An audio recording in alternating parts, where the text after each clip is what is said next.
Bismillahirrahmanirrahim. Assalamualaikum warahmatullahi wabarakatuh. Nahmaduhu wa nasta'inuhu wa nastaghfiruh wa na'udzu billahi min syururi anfusina wa min sayyiati a'malina. Man yahdihillahu fala mudhillalah wa man yudlil fala hadiyalah. Wa nashhadu an la ilaha illallah wa nashhadu anna Muhammadan abduhu wa rasuluh. Amma ba'du. Alhamdulillah, dihormati pengurusi surau, dihormati imam, jawatan kuasa surau, masjid ni, jawatan kuasa surau At-Taqwa, dan tuan-tuan perempuan serta anak-anak yang dikasihi sekalian. Semua sihat. Syukur kepada Allah Subhanahu wa taala kerana dengan limpah kurnia rahmat dan kasih sayang Allah Subhanahu wa taala, Allah Subhanahu wa taala yang telah memilih kita semua untuk duduk dalam majlis ilmu ni. Jadi Allah dengan rahmat dan kasih sayang dia yang telah memilih kita semua duduk di sini. Jadi satu kurnia Allah yang sangat besar. Sebab ada orang lalui hidup ni, dia makan minum, berjalan, diberi rezeki, diberi macam-macam nikmat, tapi dia tak tahu, tak kenal yang beri semua ni ialah Allah Subhanahu wa taala. Jadi mendapat nikmat, datang ke rumah Allah ni satu nikmat yang besar. Dapat sebut nama dia pun satu nikmat yang sangat besar. Dapat sebut nama Allah, dapat dengar nama Allah ni nikmat yang besar. Jadi tuan-tuan dan puan-puan sekalian, kita bersyukur bila Allah memilih kita datang ke sini. Dalam hadis Nabi SAW, orang duduk majlis ilmu ni Allah ampunkan dosa dia. Allah Subhanahu wa taala ampunkan dosa. Jadi dosa kita semua sekalian sedang diampunkan oleh Allah Subhanahu wa taala. Dosa kita semua sedang diampunkan. Antara tanda dia, baru mula je dah rasa mengantuk. Ada rasa mengantuk dah? Tu dosa kat mata dah nak keluar dah. Tapi jangan tengok kawan sebelah tidur banyak dosa dia ni, dah tidur dah. Dosa hati. Jadi tuan-tuan dan puan-puan sekalian, bila kita duduk majlis ilmu ni, bila kita duduk dalam majlis ilmu ni, nama kita dan nama mak ayah kita disebut dalam majlis para malaikat. Bila kita duduk majlis ilmu, nama kita dan nama mak ayah disebut dalam majlis para malaikat. Jadi beruntunglah tuan-puan kita semua dipilih oleh Allah untuk majlis ilmu ni. Dalam hadis Nabi SAW, dalam majlis ilmu ni ada 3 jenis orang. Orang pertama bersegera duduk depan. Orang duduk depan ni rahmat Allah cepat pada dia. Siapa nak doa dimakbul, angkat tangan. Siapa nak rahmat Allah mencurah-curah. Siapa nak diberi rezeki yang banyak. Siapa nak kahwin lagi, angkat tangan. Siapa nak kahwin yang bujang-bujang.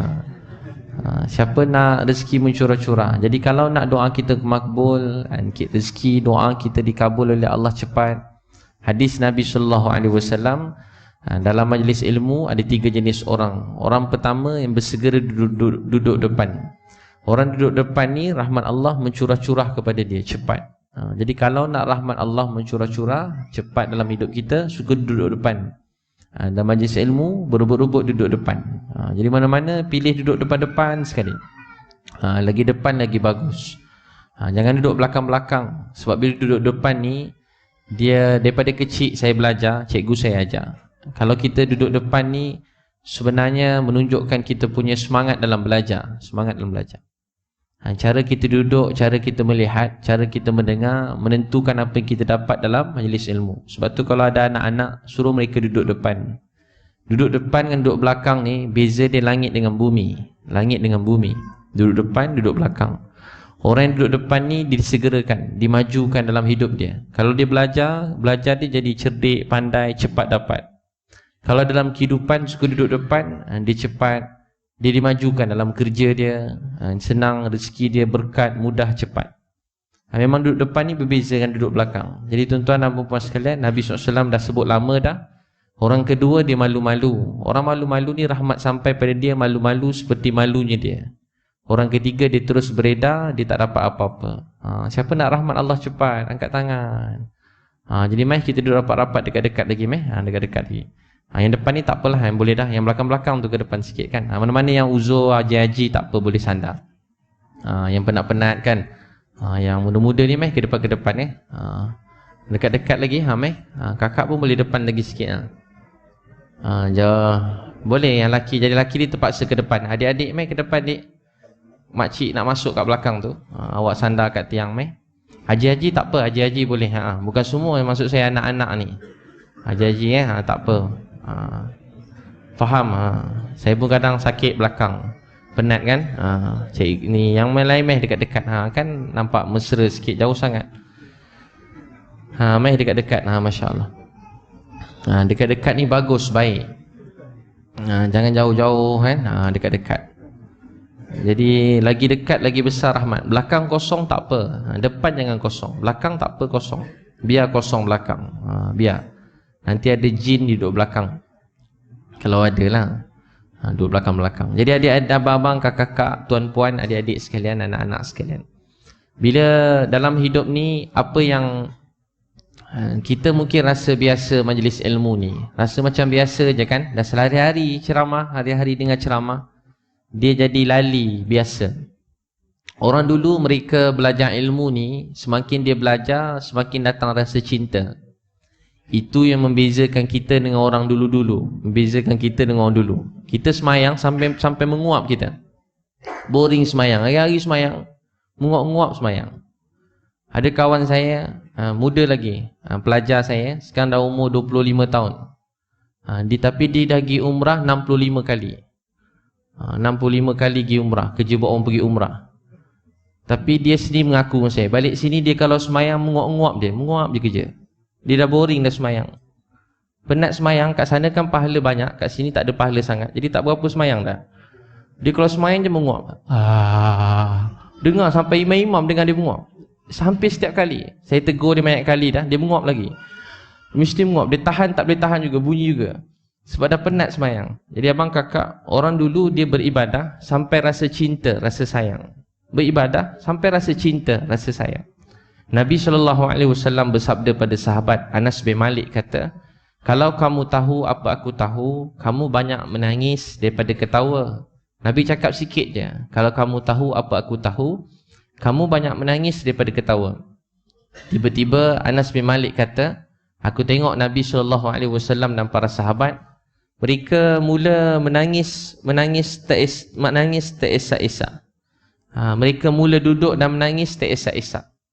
Mereka mula duduk menangis dan menangis teresak-esak. Duduk menangis teresak-esak. Dia menangis teresak-esak. Sehingga air mata, kata Anas bin Malik, membasahi janggut-janggut mereka dan membasahi tanah. Nabi SAW bersabda dalam Sahih Muslim, Quran diturunkan dalam keadaan sedih dan susah. Quran tak diturunkan dalam keadaan gembira. Quran turun dengan susah. Untuk itu sabda Nabi, bacalah Quran seperti mana ia diturunkan. Bacalah Quran seperti mana ia diturunkan. Quran walaupun ayat syurga turun tengah-tengah medan perang. Walaupun ayat syurga, ayat kemaafan, tengah mereka kutip mayat saudara mereka yang mati syahid, tengah kutip jenazah. Anak-anak sahabat kutip mayat bapa dia. Dekat perang Uhud, mayat bersepah-sepah. Pakai guni kutip bang. Hidung, telinga, kaki terputus-putus, bawa guni kutip. Waktu tu turun ayat Quran, cerita syurga, cerita keadaan syurga, cerita keredaan Allah. Ayat Quran turun dalam keadaan yang susah, sedih. Itu sabda Nabi, bacalah ia seperti mana ia diturunkan. Itu maksudnya, kata ulama, kita hendaklah memahami tujuan kisah-kisah Quran tu bagaimana ia diturunkan. Sebab tu abang kakak, tuan-tuan dan perempuan sekalian, sebenarnya dapat menyebut nama Allah ini nikmat yang besar. Sabda Nabi, Sahih Muslim, ilmu ada dua. Satu di lidah, satu yang turun ke dalam hati. Ilmu di lidah, ilmu yang manusia guna untuk berbahas, bergaduh, menyalahkan orang lain, menjauhkan dia daripada Allah. Makin belajar ilmu, makin berani dia buat dosa. Makin belajar ilmu, makin tak nak semayang dia.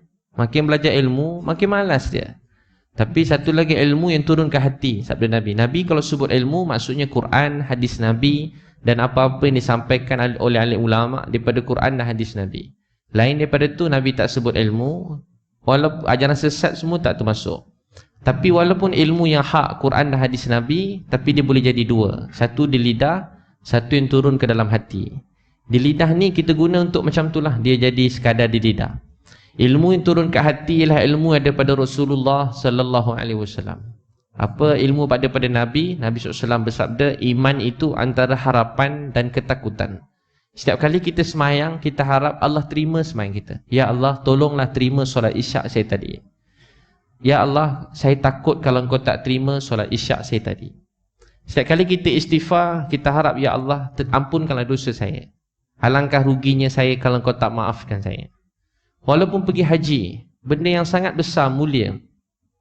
Ali Zainal Abidin rahmatullah alaih, cicit Nabi, masa dia nak sebut labbaik Allahumma labbaik, bila dia sebut labbaik Allahumma labbaik, dia cakap pelan-pelan. Orang kata, wahai Ali, sunnah untuk disebutkan dengan kuat-kuat, dengan semangat. Labbaik Allahumma labbaik. Dia pun cakap kuat-kuat atas unta dia.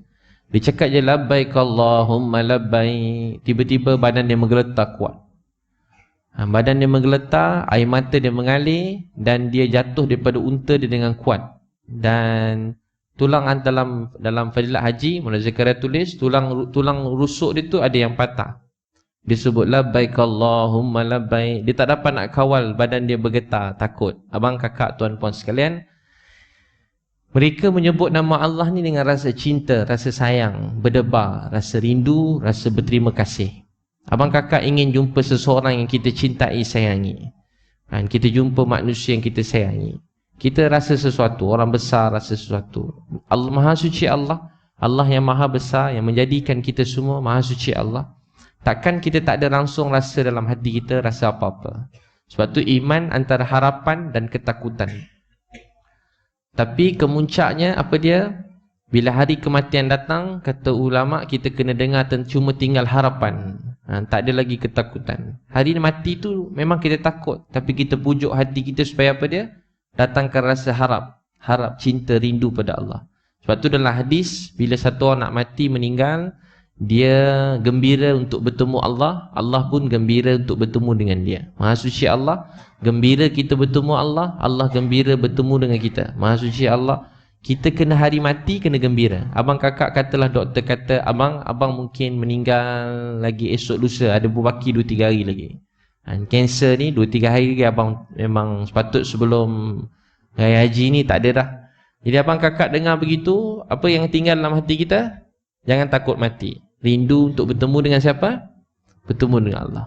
Bukan sebab kita baik, tapi rasa ingin berterima kasih. Orang bagi kita sesuap nasi, kita ingat dia. Orang bagi kita alas tidur, kita ingat dia terhutang budi. Saya pernah tidur atas guni, ada orang bagi saya alas tidur. Musim sejuk, saya nangis. Ya Allah sejuk, ya Allah sejuk. Ya Allah sejuk, ya Allah sejuk. Ya Allah sejuk. Lama nak dapat selimut bang. Ya Allah sejuk. Makin sejuk jadi dia. Ya Allah sejuk. Memang sejuk betul. Ya Allah sejuk. Tak tahu nak cakap apa dah. Ya Allah sejuk. Ya Allah sejuk. Selimut tak datang-datang. Last kali ambil alas kaki guni tu. Alas kaki orang tu ambil buat selimut. Ya Allah sejuk. Ya Allah sejuk. Ya Allah sejuk. Lepas beberapa hari, satu tengah sebut ya Allah sejuk. Ya Allah sejuk. Sampai ke tulang sejuk. Tiba ada pakcik bagi alas tidur. Sleeping bag. Tebal, dalam dia berbulu-bulu. Sampai sekarang saya simpan, saya rasa terhutang budi. Pernah lapar, ya Allah lapar, ya Allah lapar, ya Allah lapar. Masa belajar, ya Allah lapar, ya Allah kawan-kawan saya tak ada duit nak makan, ya Allah lapar. Doa-doa makanan tak sampai-sampai. Tapi rasa bahagia. Tahu sebab apa? Sebab saya gembira, saya tahu saya berdoa pada Tuhan yang betul, yang Maha mendengar, Maha mengetahui atas segala-galanya. Dia tak beri bukan sebab dia tak sayang. Dia tak beri sebab dia sayang pada kita. Sebab dia sayang kita. Dia beri sebab dia sayang. Dia tahan pun sebab dia sayang. Kalau panjang umur, kita akan nampak kebaikan atas dia tak beri kita makan hari itu. Supaya bila kita tengok orang kat tepi jalan, tengok orang sejuk tidur alas simen, tengok kita nangis. Sebab dulu kita pun sejuk juga, teringat. Sian bang, tengok budak-budak kecil tengah malam, ada sekali 12.30, pusing-pusing bagi makan dah habis dah. Dan orang kata terbuang kan, bulan Ramadan je terbuang. Lepas tu ataupun malam Sabtu Minggu ramai yang bagi. Saya pun pusing, tiba-tiba 12.30 nampak budak-budak ramai-ramai kat bawah jambatan. Saya pun pergi kat dia orang, saya kata adik jom makan. Dia orang makan.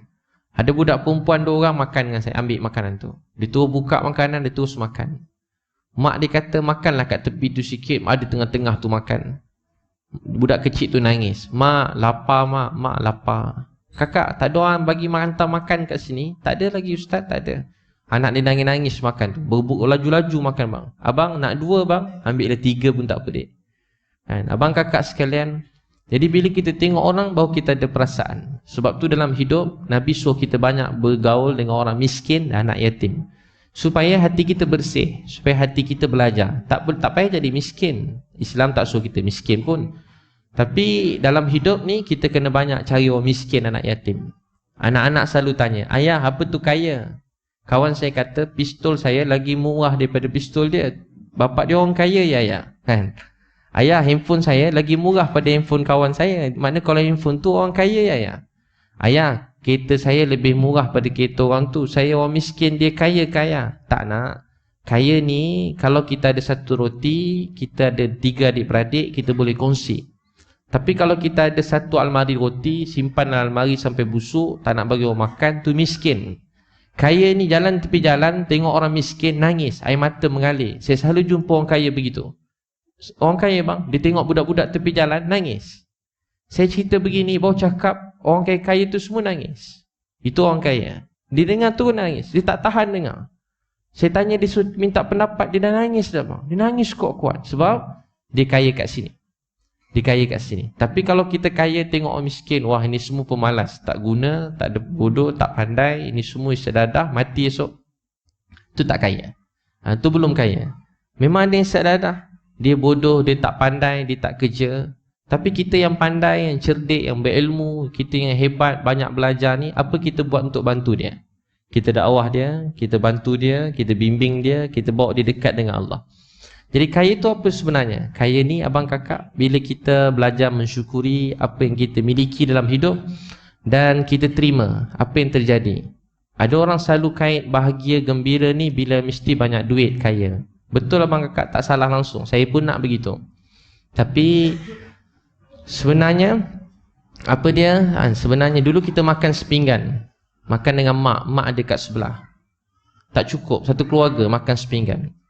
Tuan-tuan orang lama-lama lagi susah-susah. Nasi pun tak jumpa makan ubi saya tak adalah macam tu. Makan pinggan, makan nasi. Tapi sepinggan tak cukup. Mak saya kata tak apalah, mak tak nak makan. Ayah saya pun sampai sekarang kalau makan tak apalah, bapa tak suka. Jangan tanya. Kalau tanya memang dia tak nak makan. Pelawar lah apa pun tak nak. Dia kena suap terus. Kalau suap habis, 1 pinggan tu pun habis. Ayam tu jangan tanya. Ayah nak? Tak. Memang terus suapkan. Baru dia ambil. Sebab dia dah terbiasa dah. Ayah nak ayam. Bapak saya garang. Cuba ulur kat ayah mak dulu. Makan mak. Mak tak nak. Tak payah bazir-bazir. Tak payah. Ayah dulu. Bagi makan tak nak. Tapi kalau suap habis ayam tu bang. Sebab dia dah terbiasa mengalah.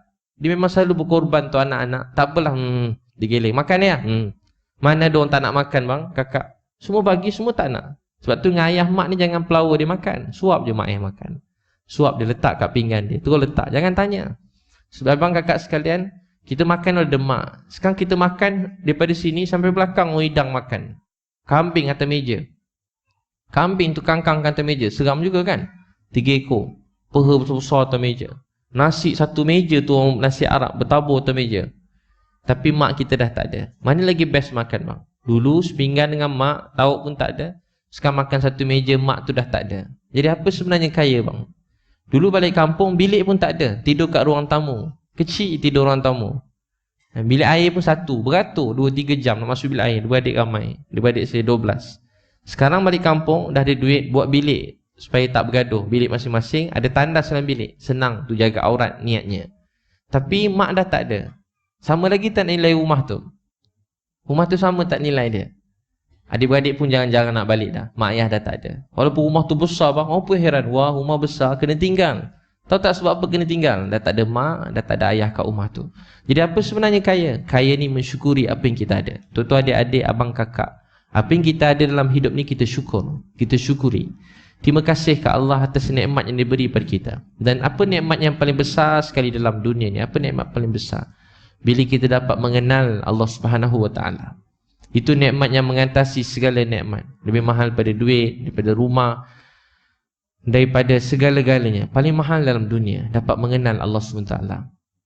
Semua nabi-nabi yang Allah sayang dihantar untuk tujuan ini. Nombor 1, qala ya qaumi ibudullah ma lakum min ilahin ghairuh. Semua nabi-nabi menyeru kepada abdikan diri kepada Allah, Jangan persekutukan dia dengan apapun. Semua nabi-nabi dah. Ayat ni diulang banyak kali dalam Quran. Qala ya qaumi ibudullah ma lakum min ilahin ghairuh. Semua nabi-nabi mengajak manusia kepada beriman kepada Allah. Tuan-tuan abang kakak sekalian, saya tengok mana-mana orang dalam dunia bila dia ucap syahadah dia rasa bahagia.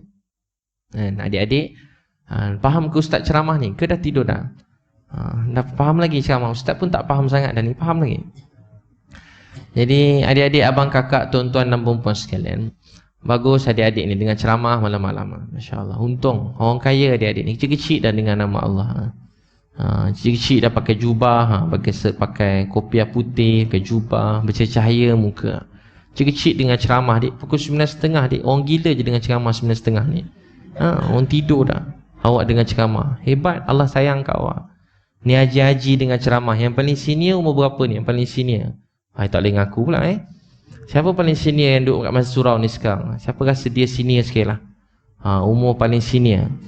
Siapa? Ada umur 60 tahun? Ada? Siapa 60? Haji, umur apa? Siapa yang senior? Oh, semua tak berani tunjuk Haji umur berapa je? 70. Nama Haji? Haji Zakaria. Masya Allah. Jadi Haji Zakaria dan yang lain-lain Haji Zakaria umur 70 tahun. 70 je, betul? 70? Betul 70? Haji Zakaria umur 70 tahun. 70 tahun Haji Zakaria kenal Allah. 70 tahun Islam. 70 tahun datang surau, semayang. 70 tahun telah melahirkan keluarga yang beriman, bertakwa, ada cucu semua sekali. Haji Zakaria pula dengar ceramah hari ni, datang dengan ceramah. Yang ceramah tak tahu Cina mana tak. Dengan Cina macam tak Cina sangat. Haji Zakaria pun datang dengan ceramah, tak tahu Cina mana ceramah. Budak mana tak kat depan tu. Hitam lagi janggut, belum putih sangat lagi. Jadi Haji Zakaria orang kaya, bertuah. Allah sayang kat Haji. 70 tahun Haji kenal Allah. Haji orang kaya. Paling kaya malam ni. Sebab 70 tahun kenal Allah. Dan semua yang lain-lain 60, 70 tahun, 50 tahun. Haji, abang semua orang kaya. Jangan pernah rasa kurang dalam hidup. Pernah hidup makcik ni ustaz, dah 60 tahun dah makcik. Tak ada apa hidup makcik. Habislah nak, tak ada apa dah. Tak, makcik orang kaya, kakak orang kaya. 60 tahun dapat kenal Allah Subhanahu Wa Taala. Abang kakak sekalian, dapat mengenal Allah ni nikmat. Dapat sebut nama dia bahagia. Mendengar nama Allah ni bahagia. Menyebut nama dia rasa tenang. Ala bizikrillah tatma'innul qulub. Dengan nama Allah, dengan menyebut nama Allah ni tenang, bahagia. Saya yakin ni abang kakak. Saya pergi dekat tengah jalan raya. Bukan tengah jalan lah, tepi jalan. Jadi tengah highway lagi, tepi highway. Sedekat Serdang, saya tengok orang tengah lumba motor. Saya pun tahan bang, tepi jalan, tahan.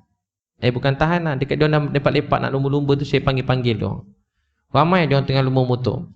Lepas tu saya pegang ada seorang budak, saya pun pegang dia. Ramai-ramai ni, ramai dia cabut lari. Nampak saya pakai jubah, ramai cabut lari.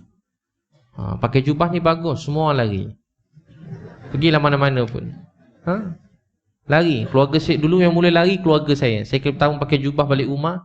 Saya punya sepupu, kakak-kakak saya pakai skirt, semua cabut lari. Balik kampung Tombol Cina dulu, pakai serban, pakai jubah putih. Mula-mula bang, semangat macam nak berperang balik kampung. Serban besar pula tu, goyang kepala kecil macam dia orang ni. Serban besar pula dulu macam kecil. Wah, lain macam semangat. Dengan 12 hasta bang, mana-mana 12 hasta bang serban. Ujung ni sampai ujung tu, berdua gulung serban. Oh, lain macam, begitu gulung, seorang-seorang je gulung. Begitu kepala dulu macam kecil, tapi tu kecil sikit serban. Sesedara saya semua pakai skirt je kat kampung, lari. Abang kakak, budak-budak tadi ramai lari. Ada 4-5 orang tak sempat lari, jadi saya pun ceramah kat dia. Dia orang selalu sedih, kecewa muka kena ceramah malam-malam. Sebab dia cuba cari bahagia lumba motor dengan ceramah pula. Dekat rumah mak ceramah, dia lari keluar. Tiba jumpa tengah jalan, tak boleh lari dah. Terus pegang dia orang. Biasa budak-budak macam ni kalau kita dah pegang dia, gosok dia tak berani nak lari. Sebab tu kita gosok-gosok supaya dia mudah-mudahan dia dengar sikit. Jadi saya pun gosok-gosok dia. Saya cakap-cakap kat dia, dia pun pandang saya sikit-sikit. Ada yang tak berapa dengar. Bunyi motor bising kan, bukan dengar sangat pun. Saya pun tak dengar sangat apa saya cakap. Saya kalau dakwah malam-malam tu bang, cakap je, tak pakai perasaan dan cakap tu. Mengantuk kadang, cakap je, macam dah tak sedar sangat lah. Cakap je sebab hari-hari dia ceramah kan, sambil tidur je ceramah. Abang Allah adik, Allah sayang, adik-adik iman. Sebab tu saya cakap sama je, tepi jalan tu memang dah tak ngantuk dah. Adik baik, Allah sayang. Tiba-tiba ada beberapa orang tak berapa dengar sangat. Ada seorang tu dah baring dah. Tongkat dua pandang ke langit. Tadi pandang bumi, meniarap. Pandang ke langit. Ada seorang tu pandang saya, kusyuk pandang. Ni pandangan nak hidayah. Saya kalau malam-malam pusing KL, selalu kadang-kadang ada metro ikut, TV3 ikut, TV ni kadang-kadang dia ikut tiba-tiba. Dia suruh janji awal, saya memang tak ada janji awal lah. Saya iklan petang tu, sekejap lagi dia orang dapat nombor, dia orang ikut datang. Jadi bila mana-mana TV yang pernah datang, semualah TV pernah ikut dah. Setiap kali dia ikut, abang kakak tahu tak apa soalannya bila dia orang balik? Ustaz memang rancang kau orang tu masuk Islam tu soalan dia. Ada orang masuk Islam, setiap kali pergi tu ada seorang masuk Islam. Lepas tu kita ambil, daftarkan, bagi tempat tinggal. Ustaz rancang ke pakcik tu masuk Islam? Tak. Tu macam mana ustaz agak dia masuk Islam? Ustaz pergi tepat je dia masuk Islam? Pergi tepat. Saya cakap tak. Saya tengok cara dia pandang. Saya berbual ramai-ramai. Tapi kadang-kadang ada seorang kat ujung dia pandang kita macam tu. Dia tengok muka kita. Muka dia kesian, sedih, rindu, semua ada. Muka dia tu pandang khusyuk. Orang lain pandang-pandang beralih-alih tau bang. Dia tak beralih. Dia pandang macam tu. Tu muka nak hidayah. Macam tu lah cikgu saya ajar. Kalau nak belajar macam tu muka dia. Macam muka abang-abang sekarang lah semua sekali. Ni kakak semua nampak macam ni lah muka dia. Betul lah, ni lah muka dia. Muka nak hidayah bang. Cara dia pandang tu lain bang. Dia kalau begitu pandangan. Tu memang tak berapa nak sangat hidayah. Kalau dalam kelas budak duduk macam tu tak. Tapi kalau budak tu macam tu cara dia bang. Kepala dia tegak sikit, dia pandang cikgu. Cikgu pun semangat nak mengajar. Macam ni dia pandang cikgu. Oh, dia pandang. Kepala dia angkat sikit. Dia kalau macam ni kan. Macam tak apa larat dah tu. Dia muka cerita, dia boleh tegak badan dia. Kepala dia cerita tegak sikit. Dia macam kepala tu macam terkeluar sikit macam tu. Tak tahu nak cakap kura-kura ke apa gitu lah. Kepala dia terkeluar gitu. Pandang. Macam tu kepala nak hidayah. Bukan tafsir banyak sangat. Tu je muka dia tu. Lepas tu kan, saya cakap kat budak tadi, adik nanti semai subuh ya. Saya bila orang dah tak apa-apa dengar, saya pun geram juga. Jadi nak elakkan geram, kita pandang yang nak dengar je lah. Yang lain biarlah. Pandang ni. Bagi kita sangka, jangan tengok orang lain dah. Kalau tengok orang lain nak marah. Bila nak marah, ayat kita pun jadi tak elok. Jadi kita pandang yang nak dengar seorang. Tengah saya pandang dia, dia cakap kat saya, "Dek, nanti sembahyang subuh tau." Dia pandang, "Ustaz, saya tak boleh sembahyang subuh." "Kenapa?" "Saya Cina, Buddha." "Oh, adik, nak tahu tak siapa yang jumpakan kita tengah malam ni?" "Yang jumpakan kita Tuhan, Allah yang jumpa kita." "Adik, awak agama Buddha ya?" "Ha." "Saya dulu Cina juga, keluarga saya pun Buddha." "Adik, nak tahu tak? Pernah dengar nama Nabi Muhammad?" "Pernah Ustaz."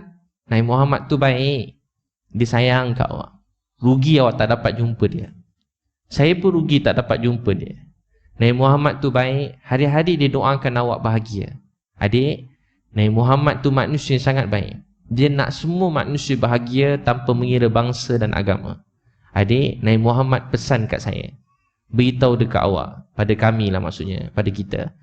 "Beritahu dekat awak, sesungguhnya Tuhan cuma satu. Nama Tuhan kita ialah Allah. Nabi Muhammad tu Nabi. Adik, Allah yang maha kaya, maha tinggi tu, dia tengah tengok kita sekarang. Dia beri saya kenal dia, saya bahagia. Dan dia juga yang boleh gerakkan hati awak sekarang untuk kenal dia. Dia maha kaya. Seluruh hati manusia dan genggaman dia.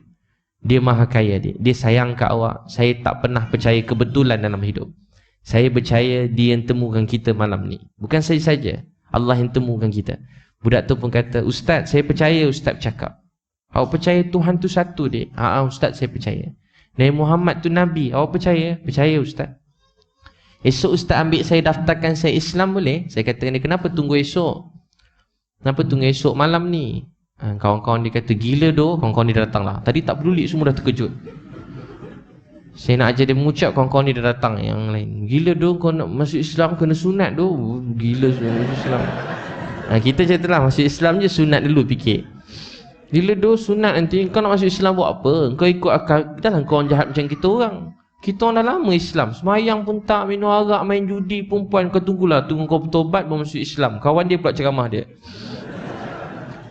Lepas tu saya kata dengan dia, "Awak dah semayang Isyak?" "Belum Ustaz, macam saya ni Ustaz, main judi, main perempuan, tak semayang, share ni bukan." Dia cakap tak nak cakap lah benda bukan-bukan.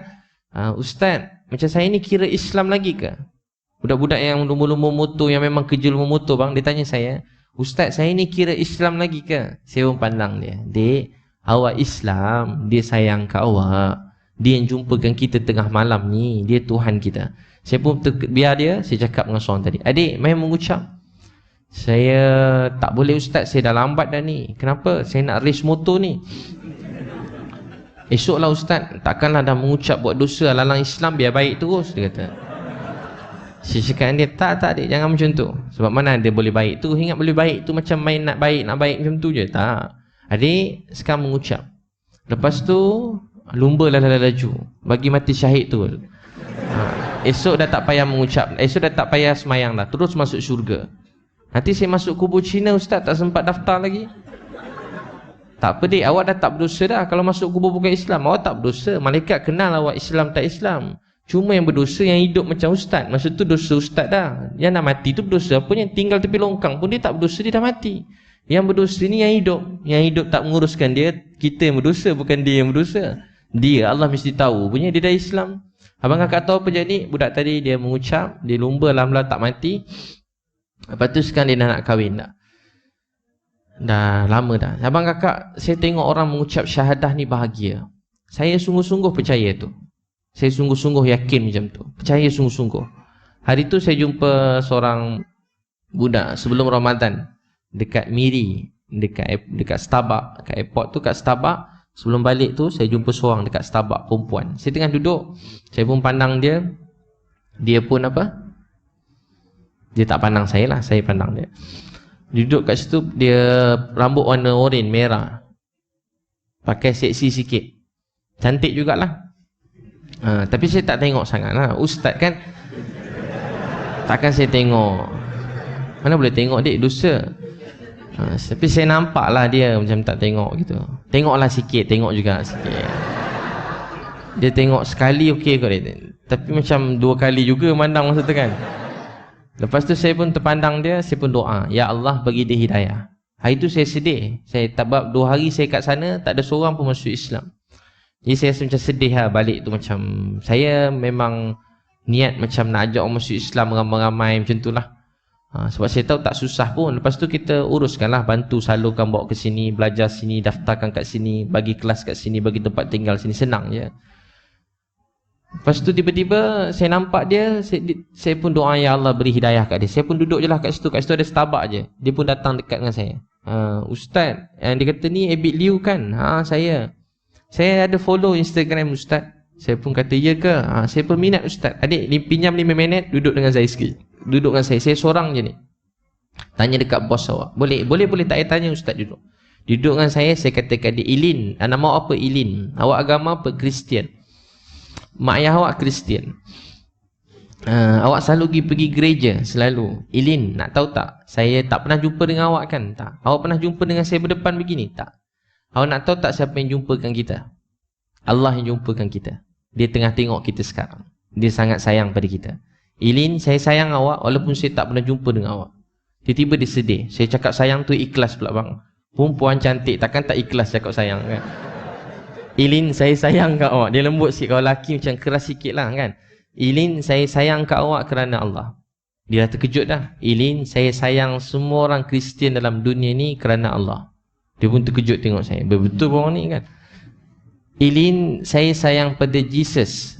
Ilin, saya sayang pada Mary. Saya hormat pada Jesus, Mary. Saya pun ingin jumpa dengan mereka. Ilin tahu tak? Dulu Mary ni, Maryam susah masa bersalinkan. Jesus ni dia diuji. Saya terus cerita, Jesus ni lapar, dia berjuang, hidup dia dikorbankan untuk ajak manusia kenal Tuhan.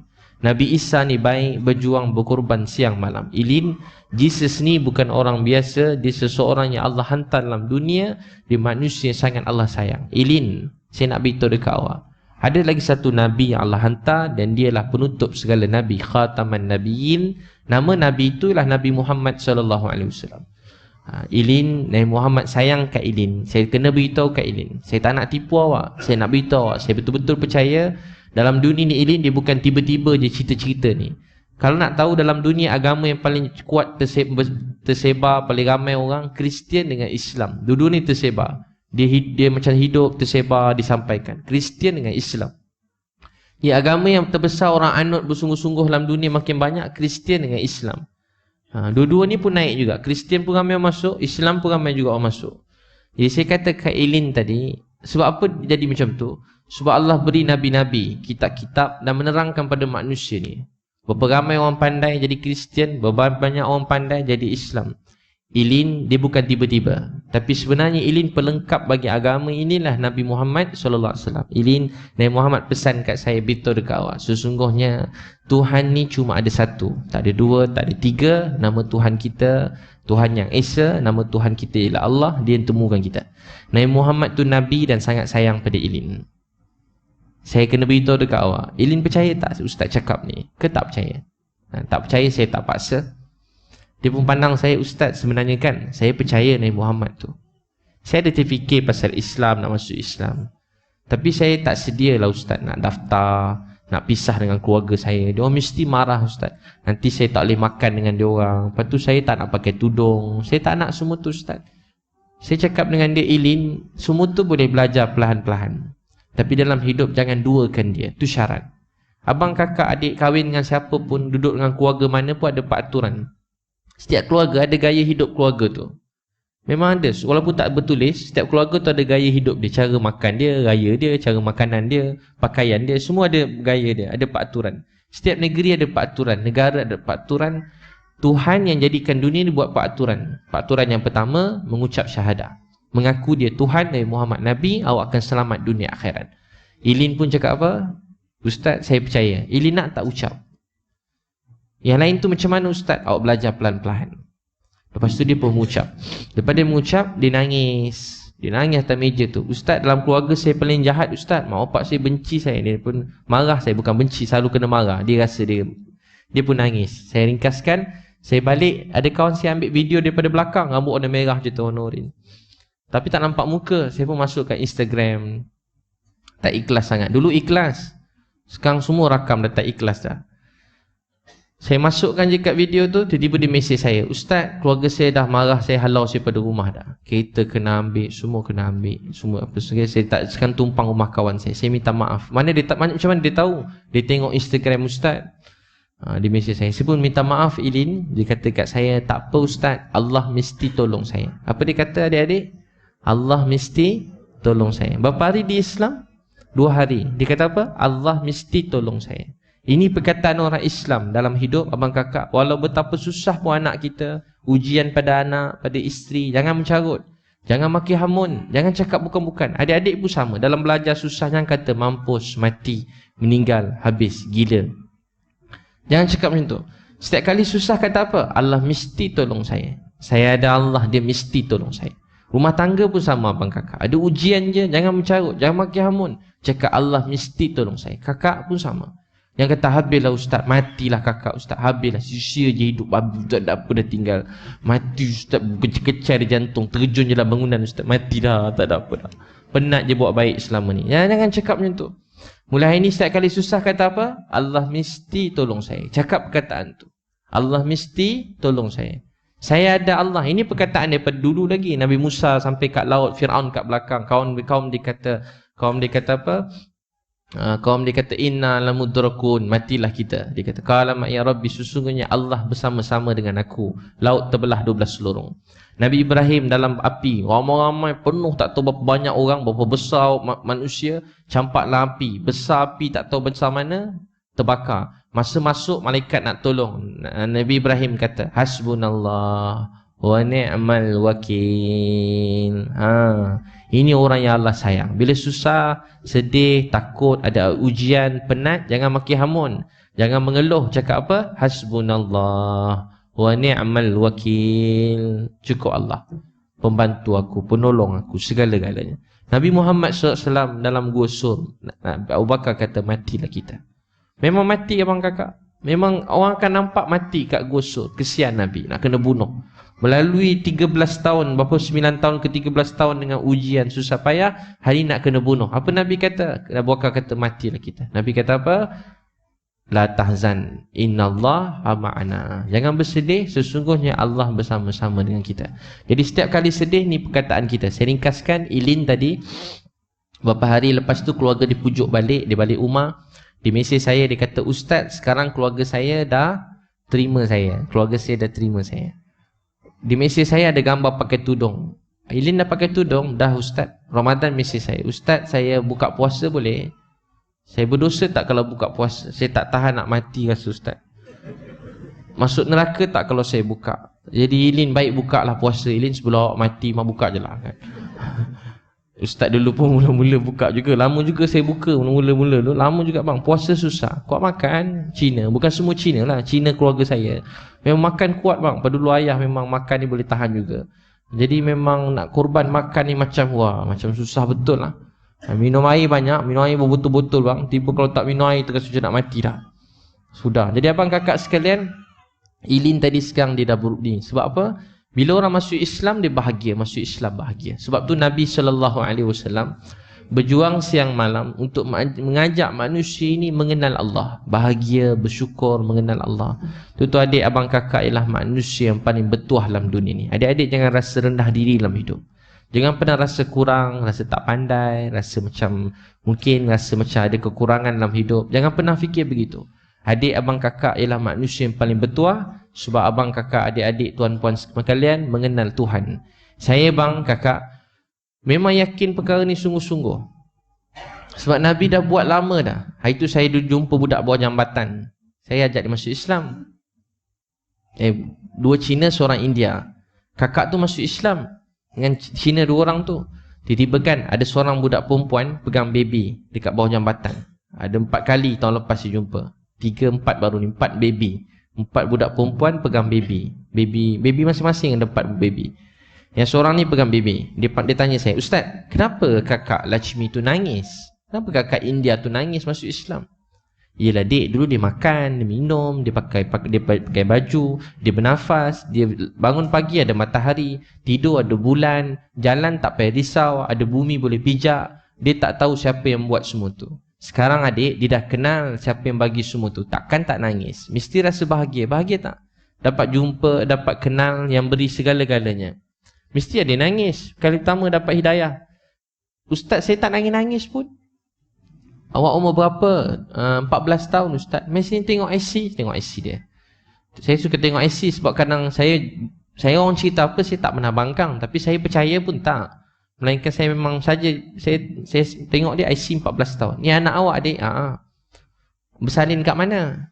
Kecil lagi ni. Bersalin kat kedai mamak atas tu Ustaz. Awak bersalin siapa sambut? Boyfriend saya sambut Ustaz. Ustaz, saya ni kotor kan? Saya ni haram kan? Dia kata, saya ni haram kan? Baby saya ni haram kan? Saya ni masuk neraka kan Ustaz? Ustaz, macam saya ni kan? Boleh semayang-semayang lagi tak Ustaz? Orang kata orang kotor macam saya ni dah tak boleh semayang. Saya banyak buat jahat Ustaz, berzina semua sekali. Saya haram Ustaz, anak ni haram. Tak adik, anak ni tak haram, awak pun tak haram. Dia yang buat awak, Allah tu buat awak. Yang haram cuma berzina tu. Awak mengandung dia tak haram. Awak bersalinkan dia tak haram. Yang haram tu cuma masa awak berzina tu je. Adik, ramai orang buat silap. Lebih teruk daripada awak lagi. Awak kecil-kecil macam anak Ustaz kat rumah, baru 14 tahun. Awak anak Ustaz tak diuji macam awak. Ustaz pun tak, saya pun tak pernah duduk bawah jambatan tidur macam awak ni. Saya susah bang, tapi tak pernah tidur bawah jambatan. Tak pernah tidur bawah jambatan. Bawah jambatan tak pernah lagi. Tahu tak apa jadi budak tadi? Saya pun cakap kat dia, adik, awak baik, dia sayang kat awak. Dia sayang kat awak. Dia jumpakan kita. Saya pun ajak dia sewa rumah semua apa, bawa rumah, bawa JKM ke apa semua. Saya cakap kat dia, dia tak nak. Ajak pergi rumah, saya tak nak. Saya ringkaskan mengakak, saya bagi dia duit. Lepas tu saya kata, mes, saya sewa ke hotel. Dia tak nak juga. Abang, saya tak nak duit tu semua, saya tak nak. Abang, saya cuma nak abang ajar saya semayang. Boleh tak ajar saya semayang? Saya rindu nak semayang. Saya dah lama tak semayang. Boleh tak ajar saya semayang? Bang, boleh tak ajar saya semayang? Saya pun jadi sedih. Saya pun ajar dia semayang. Takbir, Fatihah, Tahiyat, Selawat, Salam. Dia pun ikut.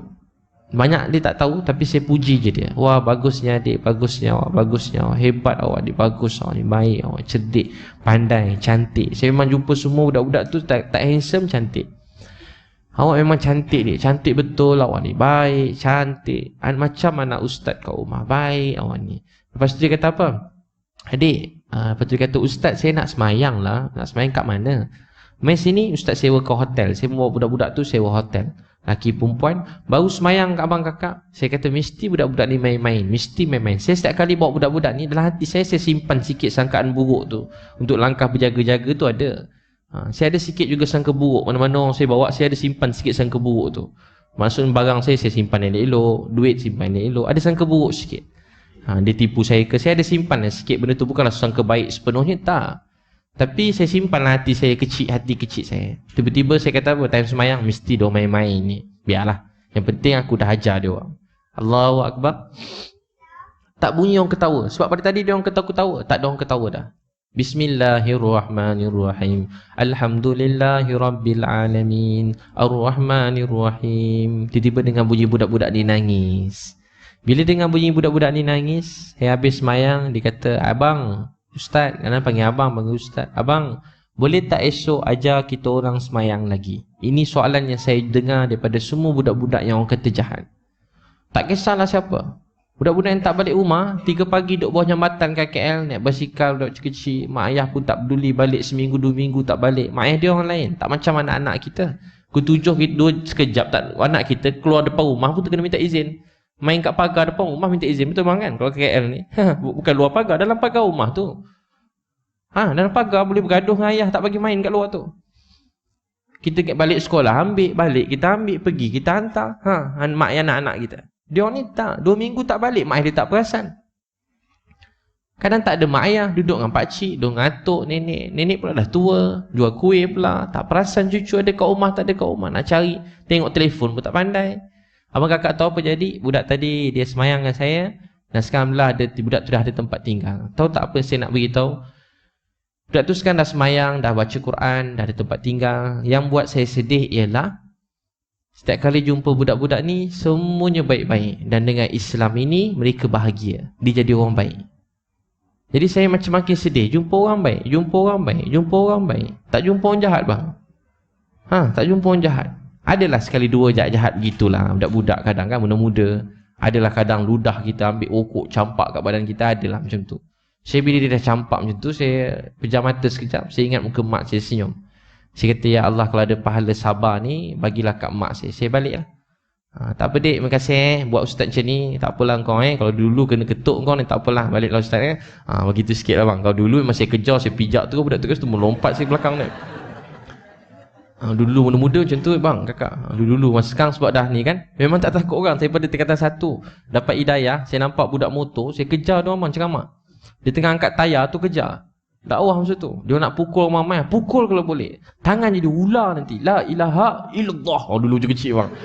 Main suara kuat bang. Ni suara sudah lama tak menjerit-jerit. Sekarang tak boleh menjerit dah. Jadi memang tak risau orang. Jadi sekarang kalau nak bergaduh je lari. Seorang nak marah je, saya lari. Jom balik bergaduh belakang. Lagi je lagi. Bukan takut bergaduh, takut jadi buruk kan. Kita nak dakwah elok jadi setan. Buat apa? Jadi buat belajar, hilang ilmu semua sekali kan. Abang kakak tahu apa jadi? Semua baik-baik. Last saya cerita ada seorang budak darjah 5. Darjah 5 bawa abang kakak dekat utara.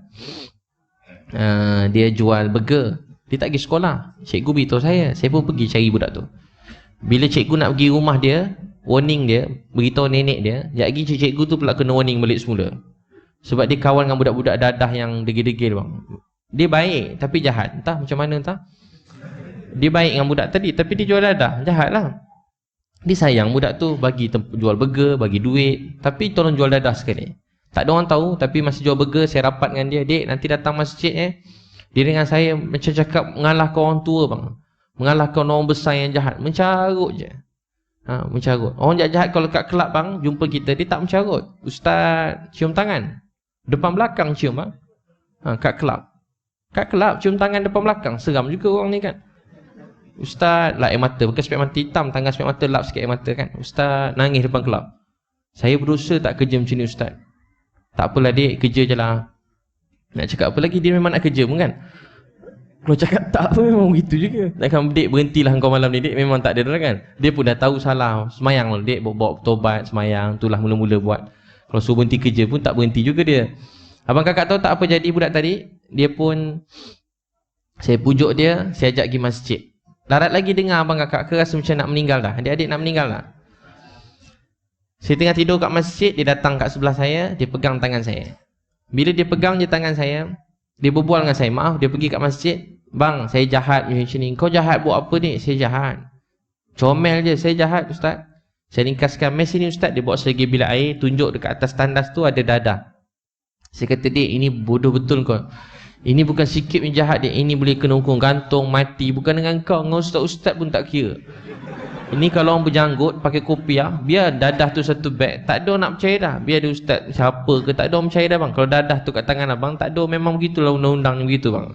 Kira abang lah bawa, tak kisah macam mana. Abang cakap tidak pun pening juga nak menerangkan tu. Abang tahu tak apa jadi?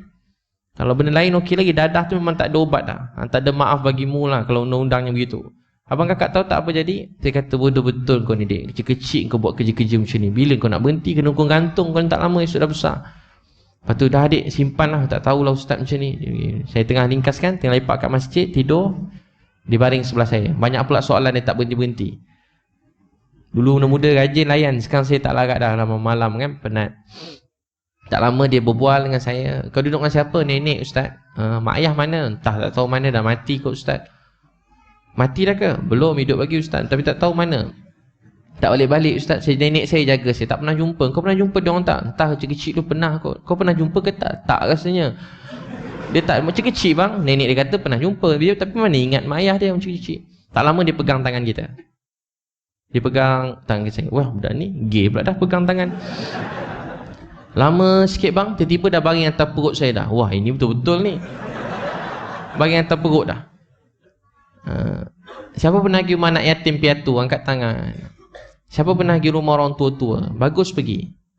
Siapa pernah pergi bagi makan orang miskin-miskin? Angkat tangan. Bagus pergi jumpa orang miskin, anak yatim, rumah orang tua-tua. Tahu tak apa persamaan tiga-tiga tempat ni? Setiap kali pergi, dia orang akan cuba berbual dengan dia rapat, berbual, tanya khabar, dia cerita apa dia suka. Cerita kalau budak kecil tu cerita Avenger dengan dia. Kalau budak-budak pakcik-pakcik yang tua-tua tu tanya pasal kehidupan dia, anak dia, dengar pasal sakit lutut dia, sakit jantung dia, sakit-sakit, dia dengar je. Lepas tu peluk dia. Saya setiap kali rumah orang tua, pakcik-pakcik rumah orang tua, saya peluk dia, dia orang nangis. Saya cakap sekejap, dia peluk saya, nangis kat bahu saya ni. Pakcik tua-tua tu semua nangis. Dia akan nangis, dia kata anak saya sibuk ustaz, dia orang tak salah, saya yang salah. Saya memang tak tahan jumpa orang tua yang anak-anak tinggalkan ni. Baru seorang Uncle Lee masuk Islam. Ada saya ambil video dia itu. Masuk Islam. Aziz Lee dah setahun masuk Islam. Rajin belajar. Hari-hari baca buku. Tak pernah susah kau orang. Saya bagi duit selalu pulang. Kat rumah baru ni segi hari-hari makan Maggi je. Kat orang semaju ni. Saya dah lama tak jumpa dia. So, dia nampak je saya, dia tak apa nampak dah mata. Dia dengar suara saya, dia peluk saya, dia nangis. Lepas tu dia beritahu saya. Masa kecil dulu, dia memang orang rajin kerja, orang pandai. Duduk Singapura, lahir KL. Dia kata isteri dia meninggal awal, dia tak kahwin lain, dia kerja siang malam. Dia hantar anak dia sekolah, tak apa nama, international ni, yang mahal sikit ni. Dia bayar semua sekali, 2 anak dia jadi engineer. Dan dia sibuk kerja, tak sempat tengok anak. Satu hari bila dia dah tua, dia tak dapat jumpa dah anak dia. Call anak dia tak nak angkat. Dia pun pergi tanya dekat pusat kaunseling kat Singapura. Pusat kaunseling tu kata hidup ni cuma bukan duit, tapi hidup ni kena beri kasih sayang pada anak-anak. Dia cakap dengan saya. Dia terus nangis. Ustaz, saya rindu anak saya salah pada dia orang. Sebenarnya dalam hati saya jumpa anak dia, saya ketuk kepala belakang anak dia tu kan. Bapak kau macam nak mampus dah kerja, kau phone pun tak nak angkat. Tapi bapak dia orang baik tu, dia kata apa? Ustaz, anak saya datang nak jumpa saya dua-dua. Saya tak pernah ada perempuan bercinta semua, tak pernah ustaz. Hidup saya cuma kerja untuk anak saya selepas bini isteri saya meninggal. Saya jaga dia orang siang malam saya bagi duit, saya hantar, tapi saya kurang berbual. Saya kurang kasih sayang, saya kerja siang malam. Sekarang dia orang dah tinggalkan saya. Ustaz ingat baik-baik tau.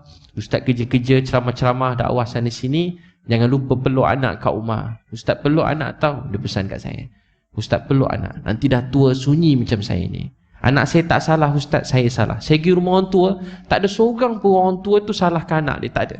Semua kata anak dia sibuk. Hampir semua kata anak dia sibuk. Anak saya sibuk ustaz, susah kat KL ni. Tak ada satu kata anak saya tak guna ustaz, campak saya kat rumah orang tua ni. Satu pun orang tua tak cakap macam tu. Seorang pun tak cakap. Setakat saya pergi ni, semua kata apa? Hampir semua saya jumpa kata, anak saya tak salah, dia sibuk ustaz. Salah saya dulu kurang beri kasih sayang. Bagus kan ayah-ayah ni? Sebenarnya anak dia salah juga. Jadi abang kakak, dia rindu kasih sayang. Saya pergi KL, budak itu accident, budak yang orang susah ni peluk saya. Ustaz tak apa-apa accident, nangis peluk saya. Saya bawa naik kereta pergi shopping ramai-ramai, nangis. Adik tahu, abang kakak tahu apa jadi kat budak tadi? Dia baring atas saya, dia nangis. Dia cerita hidup dia. Sampai dia tertidur, saya angkat dia letak atas sleeping bag, selimutkan dia, saya pergi semayang kat masjid. Kat masjid lah saya tidur tu, saya pergi semayang kat depan. Bila saya semayang tak lama, dia datang belakang semayang. Bang, ajar saya semayang isyak bang, saya dah lama tak semayang. Isyak kan kalau time macam ni? Ya dik, dah pukul 5 pagi dah, semayang isyak. Boleh dik, mazhab kita boleh lagi ni. Kalau mazhab lain dah tak ada dah isyak pukul 5 pagi ni dik. Boleh lagi, boleh kira lagi isyak. Mazhab lain isyak ni tak boleh kan. Memang Nabi tak bagi lepas maghrib tu tidur, kena semayang isyak tu. Lewat tu boleh kan. Lepas tu abang kakak tahu apa jadi? Saya semayang isyak, lepas tu saya nak balik KL. Ringkas lah, program tu panjang. Saya bagi dia serban, jubah. Saya nak balik KL, dia peluk saya. Bang, saya nak ikut abang balik KL boleh? Kenapa? Saya tak nak duduk sini, saya tak nak kena hukum gantung lah bang. Nak ikut abang boleh? Kau nak buat apa? Saya nak jadi hafiz Quran. Nanti saya fikirkan saya memang nak balik dah masa tu bang. Memang nak balik lah. Saya sebulan program tu. Lama tak jumpa isteri. Memang gila nak balik dah bang. Rindu anak, isteri pula dah. Isteri kan. Bila nak balik bang, budak tu dah peluk saya dah. Bang nak ikut, saya dah pening lah budak ni. Aku tolak juga ni kang. Sebulan melayan dia bang. Bayangkan, sabar. Nak balik rumah tak sabarlah. Anak saya pun ada kat rumah. Saya pun nak balik, dia peluk saya. Bang nak ikut abang balik KL boleh? Nanti saya fikirkan. Tak apalah bang, terima kasih ajar saya semayang. Dia cium tangan saya, dia peluk, dia nangis, dia lari. Saya tengok budak ni, saya kesian kat dia. Saya pun kejar dia, saya peluk dia, saya jumpa nenek dia. Saya cakap makcik nak ajar anak makcik pergi KL. Nenek dia tak bagi. Tak payahlah ustaz, anak cucu makcik ni setan, dia kata. Tak payahlah bawa, dia setan. Tak apalah makcik, saya bawa dia. Jangan ustaz, dia ni dajjal ustaz, dajjal. Tak apalah makcik, dajjal pun dajjal lah makcik kan. Saya tak tahu pula dajjal ni rupanya kat sini ke dajjal keluar. Saya bawa dia makcik tak apa. Saya bawa ringkaskan, saya bawa dia pergi KL. Makcik tu kata, tak payah ustaz, tak payah ustaz. Ustaz pun tak ada duit sangat, dia cakap kat saya. Oh makcik, saya ada duit makcik kan. Jadi abang kakak saya bawa dia pergi KL. Saya daftar, bayar yuran semua. Abang kakak tahu apa jadi kat ni. Kawan saya muda madrasah jaga dia. Lepas dah setahun lebih saya tak jumpa dia. Saya lama tak tengok dia. Saya hantar-hantar duit je kat kawan saya. Dia pun jumpa saya, dia peluk saya pakai serban putih, jubah putih. Ustaz, saya dah hafaz 10 juz Quran. Ustaz, saya dah tak jahat macam dulu dah. Ustaz, terima kasih hantar saya sini. Saya dah semayang. Saya dah pandai baca Quran Ustaz. Saya suruh dia baca. Dia cakap kat saya, Ustaz, ramai orang budak-budak kat sini kan. Mak ayah dia orang selalu tengok dia. Saya kan Ustaz, hari-hari saya doa supaya Ustaz tengok saya. Tapi Ustaz tak tengok-tengok saya. Ustaz, saya dah tak ada mak. Saya tak ada ayah. Nenek saya pun tak bagi. Nenek tak bagi balik kampung sebab tempat tu dia kawan dengan orang dadah kan. Saya dah tak ada siapa tahu saya kat sini. Ustaz je yang tahu. Ustaz janganlah lupakan saya. Saya tak ada siapa-siapa dalam hidup saya. Dia peluk saya, dia nangis. Abang kakak selalu orang tuan-puan mungkin pernah puji saya, puji ke apa semua. Mungkin ada, tuan-puan mungkin ada puji saya sikit baik ke. Saya nak beritahu sebenarnya tak baik pun. Yang baik sebenarnya budak-budak tadi. Dia orang baik-baik. Dia ikhlas doakan saya. Uncle Lee tu saya jumpa Jumaat baru ni, pagi Khamis. Dia peluk saya, dia nangis. Dia kata dia hari-hari nak jumpa saya. Dia anggap saya macam keluarga dia. Dia teringin nak jumpa anak-anak saya semua sekali. Saya pula kurang bawa orang pergi rumah saya jumpa anak-anak saya, terutamanya kalau waktu tepi jalan semua sekali. Yalah, saya susah hati juga. Kalau saya tak apa, memang pejuang mati syahid dah kan. Anak-anak saya tak sampai hati juga bang, nak bawa jumpa semua sekali, bawa kenal siapa-siapa. Abang tahu tak apa jadi? Dia orang lebih ikhlas sayang saya. Ikhlas. Dia orang lebih ikhlas hati dia kerana Allah. Sebab tu saya makin sedih. Jumpa orang tak ada yang jahat. Depan kelab ke, tepi jalan ke, kat lorong pelacuran ke. Jumpa je bang, dakwah, dia nak ikut saya. Abang boleh kira tak? Orang pelacur tepi jalan, hari-hari mesej, Ustaz, bila nak bawa saya camp ibadah, 2-3 hari ke camp ibadah? Orang kat lorong tanya bang. Pelacur kat lorong tanya. Kita kalau buat camp ibadah masjid ni, surau taman ni, tak tahu berapa orang juga yang datang katnya. Ini orang kat tepi lorong, Ustaz tolong ajar saya semayang. Saya dah bawa dah 50 orang bang. Pelacur pergi kursus 3 hari. Zuhur pertama semayang, separuh nangis semayang. Pelacur maknya 50 orang tu, separuh nangis tengah semayang Zuhur. Semayang Zuhur nangis bang. Saya sekian bulan orang nangis, biasa Zuhur tak pernah lagi. Zuhur nangis bang, semayang senyap dia orang nangis. Ustaz, kami tak pandai semayang. Kami tak pandai semayang. Masa sekian bulan malam pun tak payah ceramah bang, tak payah cakap-cakap macam ni pun. Semayang je, Allahu Akbar, dia orang nangis. Dia orang dah lama tinggal. Ada yang jadi pelacur daripada 12 tahun, 11 tahun, 10 tahun. 10 tahun bang jadi pelacur kat lorong. Tak ada mak, tak ada ayah, tak ada keluarga. Sebab tu abang kakak sekalian, setelah berjumpa dengan mereka semua ni, saya belajar satu perkara. Manusia ni cuma dahaga kasih sayang. Dan kasih sayang tu ialah kasih sayang Tuhan, kasih sayang Allah. Macam mana kita semua kenal kasih sayang Allah? Macam mana kita tahu kasih sayang Allah? Sebab ada manusia yang Allah hantar untuk beritahu kita. Siapa dia? Nabi Muhammad sallallahu alaihi wasallam. Ya, Nabi Muhammad dah wafat. Sekarang giliran kita mengenalkan manusia kepada kasih sayang Allah. Untuk tu mak ayah beri kasih sayang pada anak-anak. Jangan kurangkan kasih sayang untuk mereka. Ini anak-anak ni dia rindu kasih sayang. Anak yang kecil, yang besar, yang remaja, dia rindu kasih sayang. Ayah saya umur 80 tahun. 80 ayah saya. Dia tak pernah peluk anak-anak. Masa dah remaja, tak ada dia peluk bang. Kecil mungkin adalah agaknya. Bapak saya tak pernah cakap dengan anak-anak. Berbual tak ada bang. Kalau dia arahan sehala ada. 2 hala punya berbual tak ada bang. Kena angguk atau geling, 2 je. Jangan salah cakap. Memang berpusing kepala lagi. Bapak saya garang bang. Dengan mak dia romantik. Dengan anak macam tu. 12 anak. Dia tak tahu hari lahir semua. Memang tak ingat lah. Apa pun tak ingat bang. Bapak saya garang. Dia ayah yang baik. Cuma dia garang. Tapi kan lepas mak saya meninggal 5 tahun lepas, 4 tahun lepas, setiap kali saya balik kampung, saya peluk dia. Saya cium dia. 12 adik-beradik saya seorang je cium ayah saya. Adik-adik lain saya tak ada cium ayah saya lagi. Saya peluk dia, saya cium dia. Setiap kali saya peluk cium ayah saya, dia nangis. Setiap kali peluk dia nangis. Saya cium pipi dia sini, saya cium sini. Saya cium bahu dia, saya cium bahu dia. Saya duduk kat dia, saya pegang kaki dia, saya urut kaki dia, dia nangis. Ayah saya sampai bila saya peluk tu, dia tak lepas bang. Selagi saya tak lepas, dia tak nak lepas. Dia peluk saya peluk dia macam mak saya peluk saya, macam mak saya peluk dia peluk saya lama-lama, dia nangis. Tahu tak apa dia? Manusia dahaga kasih sayang.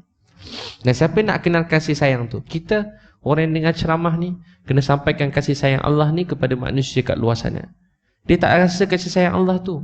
Siapa nak beritahu? Kita yang beritahu. Kita beritahu. Untuk tu beritahu pada anak-anak.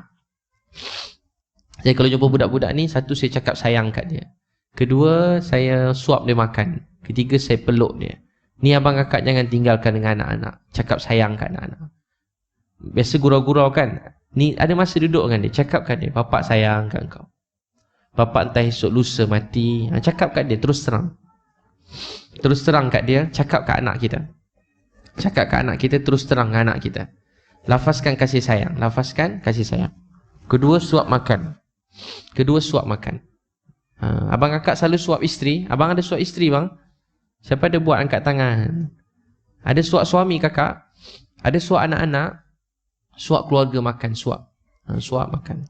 Itu ada kawan saya suap saya. Dekat Kubang Kerian. Dia makan nasi berlauk. Dia suap. Bang, suap isteri je bang. Ustaz sunnah, saya suap ustaz ya. Dia pun suap. Dia pula makan nasi berlauk begitu kan. Sedap dia makan. Sedap bang. Saya memang kalau macam tu macam kalah sikit. Biasa macam boleh tolak-tolak juga makan. Sebab dah bulat sangat, dia tolak sikit. Jadi bila suap je bang, tak boleh tolak lah. Bismillah ustaz, sunnah ustaz, buka mulut. Suap isteri je lah je. InsyaAllah ustaz, buka mulut. Allahu Akbar ustaz. Tak mau berkat ni buka ustaz. Oh, kita pula ambil berkat dia kan. Dia pun masuk. Saya buka mulut kecil je bang, jari dia besar. Oh, jari-jari masuk bang. Jari berbulu pula. Kembang-kembang tekak 3-4 hari. Jadi abang kakak mulai ni suap tangan suami tak apa, bulu-bulu berkat kan. Suap-suap suami, suap isteri, isteri suap suami, suap anak-anak suap rasa kasih sayang. Nabi SAW setiap kali balik rumah, Nabi pegang keluarga. Nabi pegang Sayyidina Hasan, Nabi pegang Sayyidina Husin radhiyallahu anhu, Sayyidina Ali radhiyallahu anhu. Pegang tangan, Nabi masuk rumah, Nabi ambil Sayyidina Hasan letak paha kanan, Nabi cium. Nabi ambil Sayyidina Husin radhiyallahu anhu letak paha kiri, Nabi cium. Tangan kanan Nabi peluk Sayyidina Ali, hadis riwayat Ahmad, Nabi cium. Tangan kiri Nabi peluk Fatimah radhiyallahu anha, Nabi cium. Nabi orang paling sibuk dalam dunia. Kesian Nabi, susah. Berjuang. Nabi kata apa? Ya Allah, saya sangat sayang keluarga saya. Ya Allah, sayangilah keluarga saya. Ya Allah, sayangilah orang-orang yang menyayangi keluarga saya. Sian Nabi, keluarga Nabi. Semuanya susah demi Islam sampai pada kita. Nabi kata, Ya Allah, saya sangat sayang keluarga saya. Nabi cakap, Ya Allah, saya sangat sayang keluarga saya. Ya Allah, sayangilah keluarga saya. Ya Allah, sayangilah orang-orang yang menyayangi keluarga saya. Nabi sangat sayang keluarga. Tapi keluarga Nabi susah, kita dapat Islam. Haji-haji, Masya Allah kan? Yang dah rambut putih. Allah sayang haji-haji, kakak-kakak. kakak makcik-makcik ke hajah-hajah kat belakang. Allah beri Islam. Ni adik-adik kecil-kecil dapat belajar agama. Untung abang kakak. Ni bukan tak sengaja, Allah yang bagi. Saya tu hutang budi dengan tuan-puan sekalian. Sebab doa mak ayah tuan-puan orang Melayu Islam kat Malaysia, Allah beri saya Islam. Kalau tak, saya tak tahu apa saya sembah sekarang. Tak kat mana saya duduk, musnahlah hidup saya. Tapi sebab doa mak ayah tuan-puan, atuk nenek tuan-puan yang baik-baik, saya dapat Islam. Saya benar-benar tu hutang budi pada tuan-puan sekalian. Dan saya tak dapat nak bayar macam-macam mana pun. Tak dapat nak bayar. Kalau ada kebaikan saya buat pun, akhirnya dapat pada mak ayah tuan-puan. Saya dapat, tapi mak ayah tuan-puan lagi banyak dapat. Tahu sebab apa? Sebab mak ayah tuan-puan yang mula-mula menyampaikan Islam tu. Atuk nenek tuan-puan dekat Malaysia ni. Tu abang kakak syukur dapat jadi orang Islam. Syukur dapat jadi apa dia? Jadi orang Islam. Cuba abang kakak pegang tangan orang sebelah. Cuba pegang tangan orang sebelah, semua sekali kiri kanan. Oh, ada lagu nak surau. Pegang nak kiri kanan. Surau boleh lah kot. Pegang tangan orang kiri kanan. Dah pegang dah? Itu saja dah malam-malam. Tu lagu tu kau dah masuk, mana suruh berhenti. Kalau saya ceramah kat Dewan selalu macam tu lah. Dah pegang tangan dah. Kalau kat TV pun dia orang masuk sendiri lagu tu supaya orang jangan tidur lah niatnya. Kita dah pegang tangan orang kiri kanan dah? Dah. Cuba semua ulang tu hadis tadi saja. Ini bukan amalan nak suruh ingat hadis yang saya cerita tadi supaya tak lupa. Kawan-kawan balik ada satu ingat kan. Cuba semua kata, ya Allah, saya sangat sayang keluarga saya. Ya Allah, sayangilah keluarga saya. Ya Allah, sayangilah orang-orang yang menyayangi keluarga saya. Jadi rasa sayang pada keluarga. Rasa sayang. Sekarang cuba semua pandang orang sebelah. Pilih seorang je, pandang orang sebelah. Pegang tangan dua belah, pegang tangan dua belah. Pandang seorang, seorang pandang seorang. Pusing badan sikit, pandang seorang, tak apa. Tak payah menghadap saya dah, pandang kawan sebelah. Pegang dua belah tangan je tu. Pandang dia cakap, saya sayang awak kerana Allah. Semoga kerana Allah.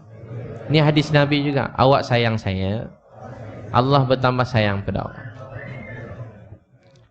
Kita berkawan biar sampai syurga. Allah sangat sayang pada awak. Allah beri Islam pada awak. Dia tengah tengok awak sekarang. Masa awak ingat Allah, Allah ingat pada awak. Masa awak lupa Allah, Allah tetap ingat pada awak. Masa kita ingat dia, dia ingat pada kita. Masa kita lupakan dia, dia tetap ingat pada kita. Allah tak pernah lupakan kita. Dia sangat sayang kita. Dia dengar apa kita cakap. Dia tahu isi hati kita. Dia sangat sayang kita. Awak-awak nanti dalam syurga tak nampak saya, tolonglah cari saya. Kita semua ni belum tahu nasib akhir kita. Entah esok lusa salah seorang daripada kita mungkin dah tak ada dalam dunia ni. Hidup kita sangat sementara. Untuk itu kita semua nak dapat redha Allah. Jaga solat, sayang keluarga, bimbing keluarga dengan Islam. Sekarang semua peluk orang sebelah dia, peluk orang sebelah tu. Cakap sayang kat dia. Peluk sekejap. 10 saat doa dia, sambil peluk tu doa 10 saat doa dia. Saya doa kau berjaya, bahagia. Peluk dia. Sudah dah peluk dah. Jadi abang kakak, dulu kan kita dapat Islam ni sebab pengorbanan Nabi Muhammad sallallahu alaihi wasallam. Sebab korban Nabi kita dapat Islam. Kalau tak, kita tak tahu apa kita sembah sekarang, apa jadi hidup kita. Itu kita sama orang Islam ni sebuah keluarga yang rapat, saudara. Jangan musuh sama satu sama lain. Abang kakak kalau ada musuh adik-beradik, balik nanti rapat ke hubungan tu. Itu yang akan kita bawa ke akhirat nanti. Bukan maafkan dia kerana dia, maafkan dia kerana Allah. Berbaloi ke tak berbaloi? Berbaloi. Suami isteri pun sama. Abang kakak kalau boleh jaga hubungan suami isteri dengan baik. Hadiahkan pada anak-anak cinta kasih sayang yang sempurna.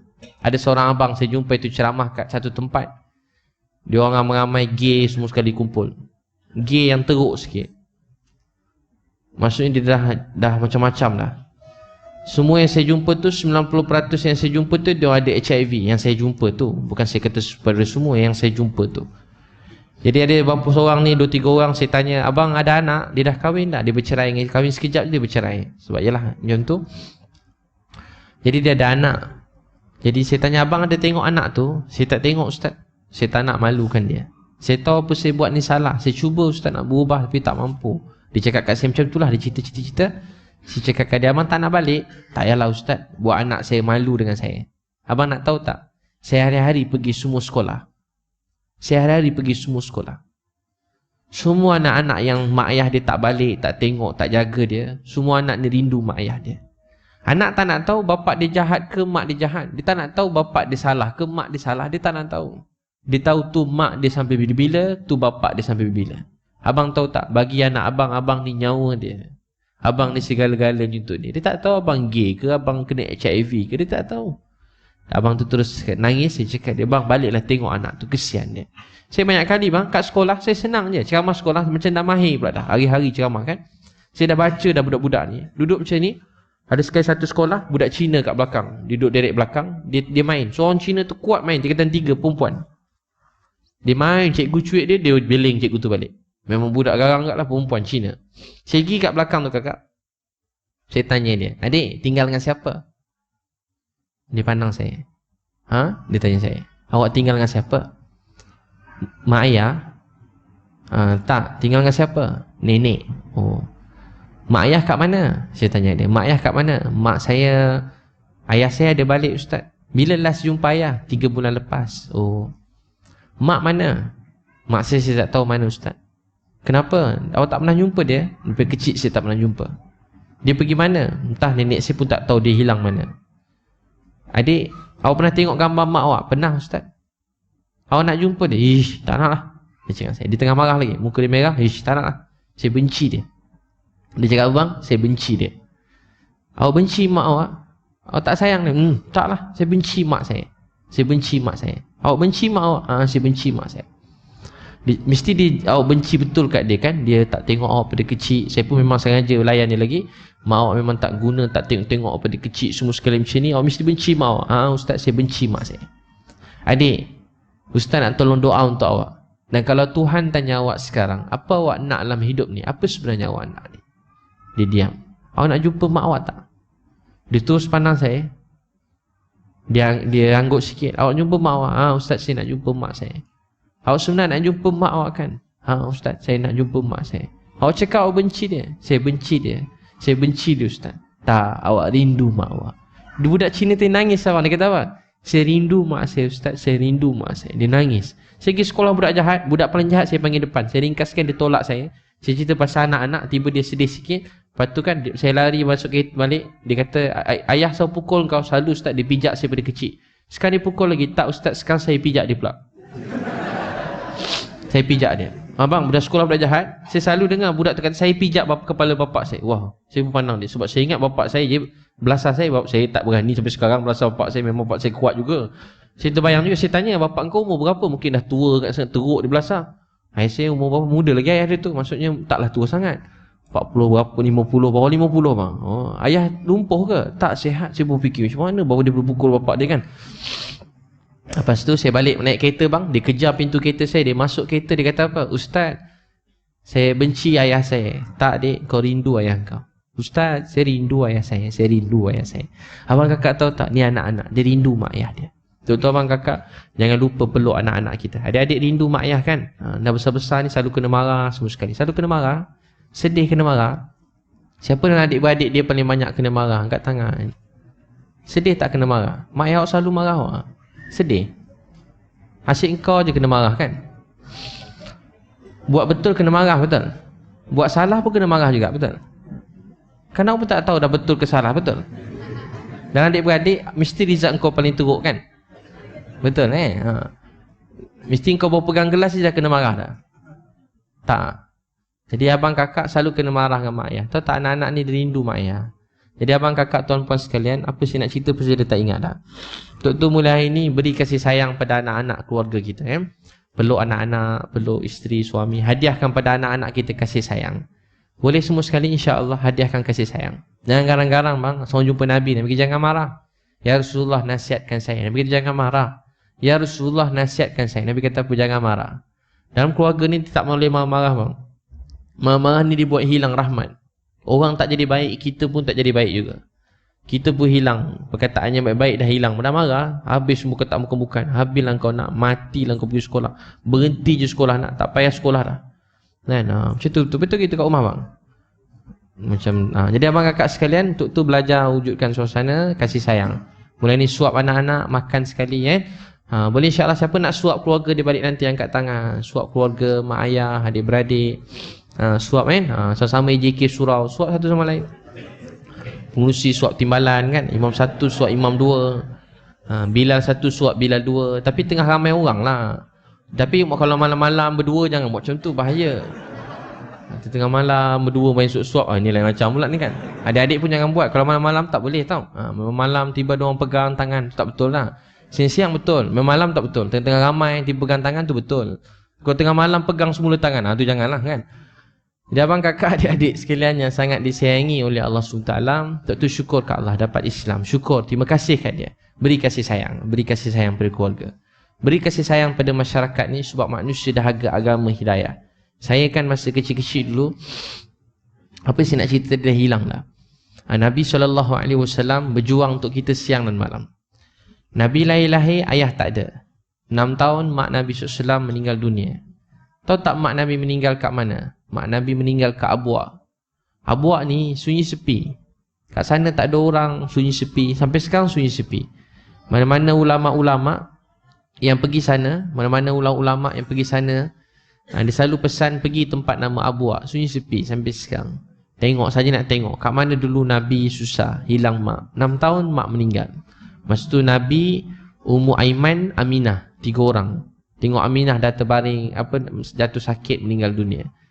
Dulu saya tak rasa apa-apa sangat, tapi baru saya fikir rupanya hilang mak ni bukan senang.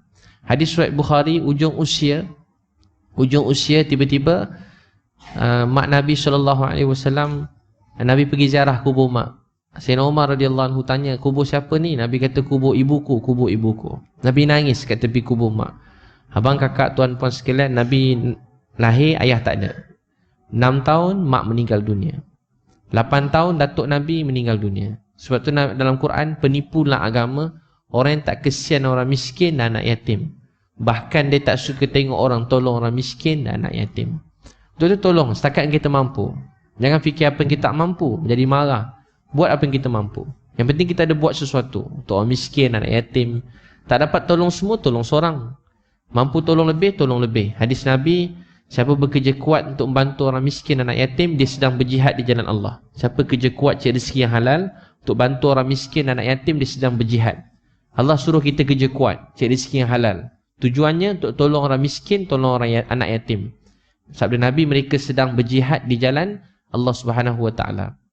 8 tahun datuk meninggal. Kemudian Nabi SAW berjuang siang malam. Sampai satu hari abang kakak, Nabi masuk satu kemah, tercampak keluar. Masuk kemah lain, tercampak keluar.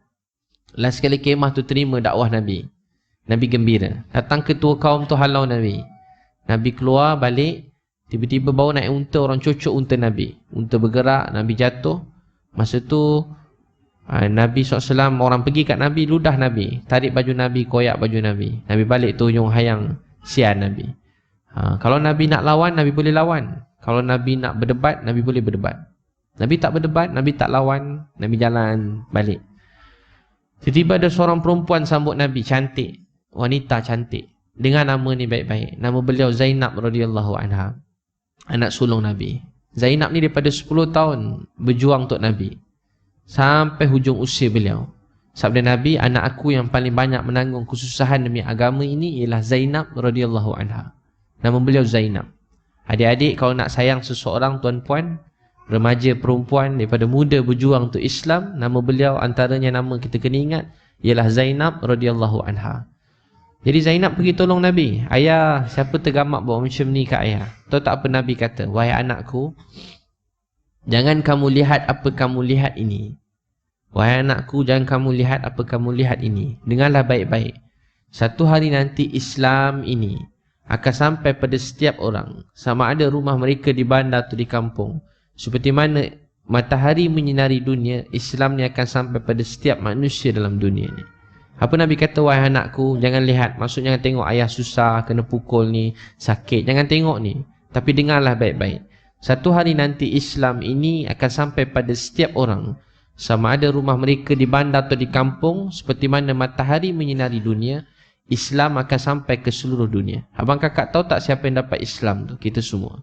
Tentu syukuri nikmat Islam ni. Nabi SAW susah. Zainab akhirnya radhiyallahu anha dia ditombak, dia tengah mengandung masa tu. Orang kejar ramai-ramai. Nabi dengar, Nabi marah betul. Alah, perempuan seorang dikejar ramai-ramai, hambat anak Nabi. Nabi dengar ni, Nabi marah. Dalam kisah tu, riwayat tu, Nabi marah betul. Marah, takkan tak marah. Anak perempuan kita bukan tengah perang, bukan ada urusan perang apa-apa. Tengah jalan, dia tiba ramai-ramai hambat dia nak bunuh anak Nabi SAW. Nabi dengar ni, muka Nabi merah, Nabi marah. Anak Nabi, orang buat macam tu ke anak Nabi. Anak Nabi, Zainab radhiyallahu, anak sulung Nabi. Nabi dengar, Nabi marah. Orang lembing ni abang kakak, dia jatuh daripada unta, dia tengah mengandung, dia keguguran. Sian Zainab. Sampai hujung usia dia sakit. Dia selalu sakit, menanggung sakit gugur tu, dia sakit sampai hujung usia dia. Last kali jenazah Zainab sampai depan Nabi. Hari tu Nabi yang kebumikan Zainab. Nabi kata, ya Allah, ampunkan seluruh dosa Zainab radhiyallahu anha, ampunkan semua dosa Zainab. Semua sahabat nangis tengok Nabi kebumikan anak sulung Nabi. Bukan senang abang kakak, anak sulung kita meninggal dunia. Dah besar, harapan kita meninggal dunia. Ada kawan saya seorang, nama Haji Abu Bakar. Anak dia yang sulung, nama dia Syukri. Dia meninggal, dia belajar kat UTM Skudai. Budak baik, kawan baik saya yang saya hormat baik. Di Cemerlang belajar, Cemerlang. Dapat putusan Cemerlang. Abang kakak tahu apa jadi? Dapat macam-macam tawaran. Takdir Allah. Habis dia belajar tu, dia khidmat pergi kampung asli, hantar orang sana sini. Dia naik motor terlanggar belakang lori. Dia meninggal dunia. Ayah dia jumpa saya menangis. Anak sulung mati. Degree pelajar Cemerlang, baik, accident mati. Anak sulung meninggal. Malam tu saya nak cakap dengan ayah dia pun tak tahu nak cakap apa.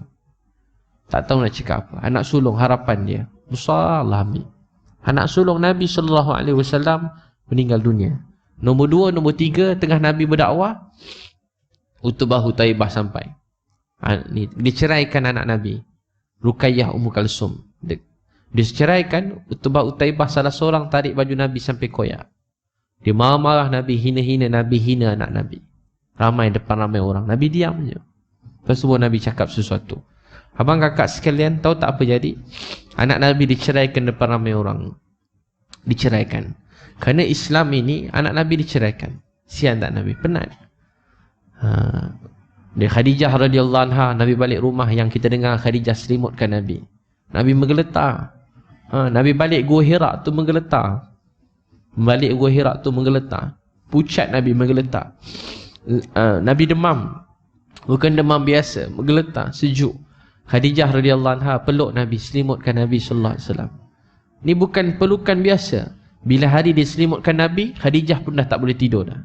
Khadijah pergi siasat, tuan-tuan belajar pada kecil-kecil lagi. Khadijah pergi siasat, apa jadi kat Nabi? Tolong selesaikan masalah Nabi. Rupanya beliau telah dihantik untuk menjadi Rasul. Rasul yang akhir untuk bawa Islam pada semua manusia dalam dunia. Akhirnya daripada seorang yang tak boleh tidur malam, yang menangis malam, jadi 2 orang. Surah ketiga, pertama Iqra, ya ayyuhal mudassir, ya ayyuhal muzammil, qumil laila illa qalila. Bangun malam, qumil laila illa qalila, melainkan sedikit. Nabi tidur sekejap je. Daripada seorang tak tidur malam, 2 orang tak tidur malam. Siapa dia? Khadijah radhiyallahu anha. Khadijah radhiyallahu anha. Ingat nama ni baik-baik. Khadijah radhiyallahu anha. Kakak kena impi dan teringin nak jumpa dengan wanita ni. Inilah ibu kita semua. Kita semua terhutang budi pada beliau. Beliau jaga Nabi masa kita semua tak ada kat sana. Nama beliau Khadijah radhiyallahu anha. Ni bukan nama orang dulu. Tak. Dengan nama ni dengan rasa kemuliaan. Ni nama yang sangat mulia dan baik. Nama beliau Khadijah radhiyallahu anha. Beliau jaga Nabi masa kita semua tak ada kat sana. Kita semua tak ada kat sana. Tak tahu macam mana kuatnya wanita ni. Dia tak pernah mengeluh, tak susahkan Nabi, tak pernah marah Nabi. Hari-hari berjuang. Dia wanita yang paling kaya kat Mekah. Ada kata dia orang paling kaya kat Mekah. Semua harta dia dihabiskan. Semua sekali. Allahu Akbar. Kita memang jauh macam tu. Semua harta dia dihabiskan. Masa 2 tahun 6 bulan, 2 tahun di Pemulawan Lembah Abi Talib, semua harta Khadijah tu habis. Habis semua sekali. Balik je tu Khadijah meninggal. Balik je Pemulawan Lembah Abi Talib, meninggal. Harta dah habis, Allah ambil nyawa dia. Khadijah radhiyallahu anha. Susah. Lepas Khadijah meninggal, Abu Talib, dua-dua tu meninggal tahun yang sama. Nabi pergi Taif. Sampai ke Taif, orang Taif ni baik, terkenal dengan kebaikan dia. Sampai sekarang orang katakan, Ustaz selalu cerita, tempat tu sejuk, sedap duduk kat situ, subur. Bila sampai je kat Taif, orang Taif tu halau Nabi.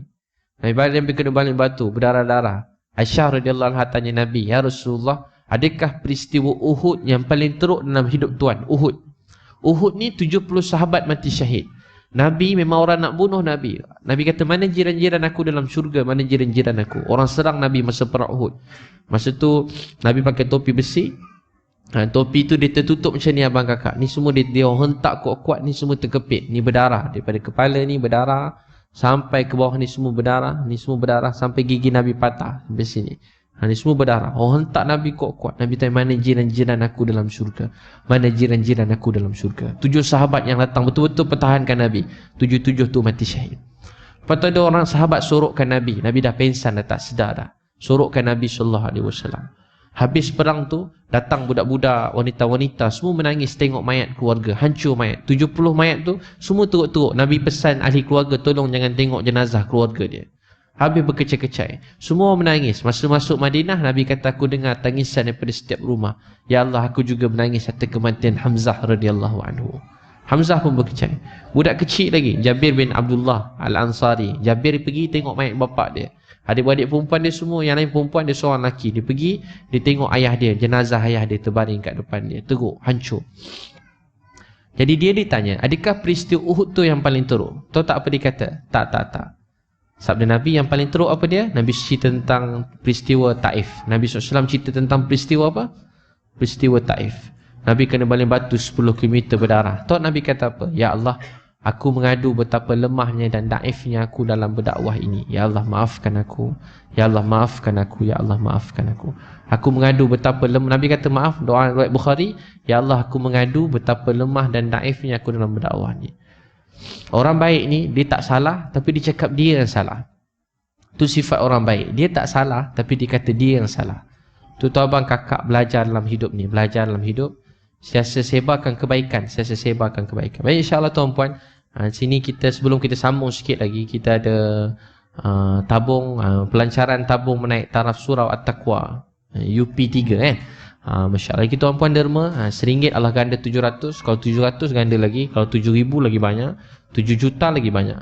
Abang sedekah dapat banyak. 7 juta pun tak apa. Masukkan dalam tabung tu. Masya Allah. Adik-adik yang baju bawa, pelajar tahfiz bawa karung warna ungu. Untuk pembinaan surat taqwa ni. UP3 naik taraf. Tuan-puan jangan lepaskan. Setiap kali sedekah. Jangan puas hati beri sampai kita mati. InsyaAllah. Kita anggap masjid surau ni rumah kita. Kita kalau rumah kita ada basah, cepat kita buat. Rasa tak selesa, kita besarkan. Tak selesa, kita beli rumah baru. Masjid ni rumah Allah dan rumah kita semua. Rumah kita. Jadikan rumah kita, jatuh bangun agama ni jatuh bangun kita. Tengok ada tak kena tandas, kita terus buat. Sama-sama.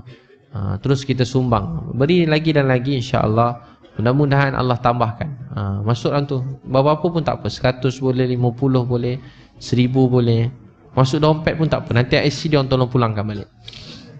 Tu betul-betul lah. Bagi, cabut semua sekali.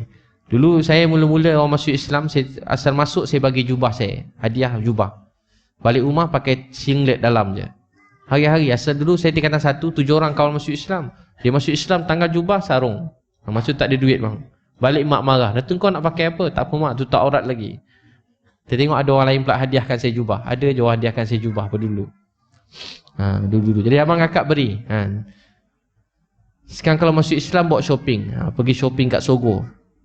Pergi dekat kedai-kedai jubah mahal pula bawa pergi beli jubah.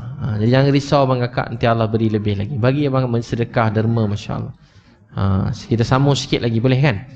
Boleh masukkan dalam tabung tu. Kalau tak ada nombor akaun. Nombor akaun apa?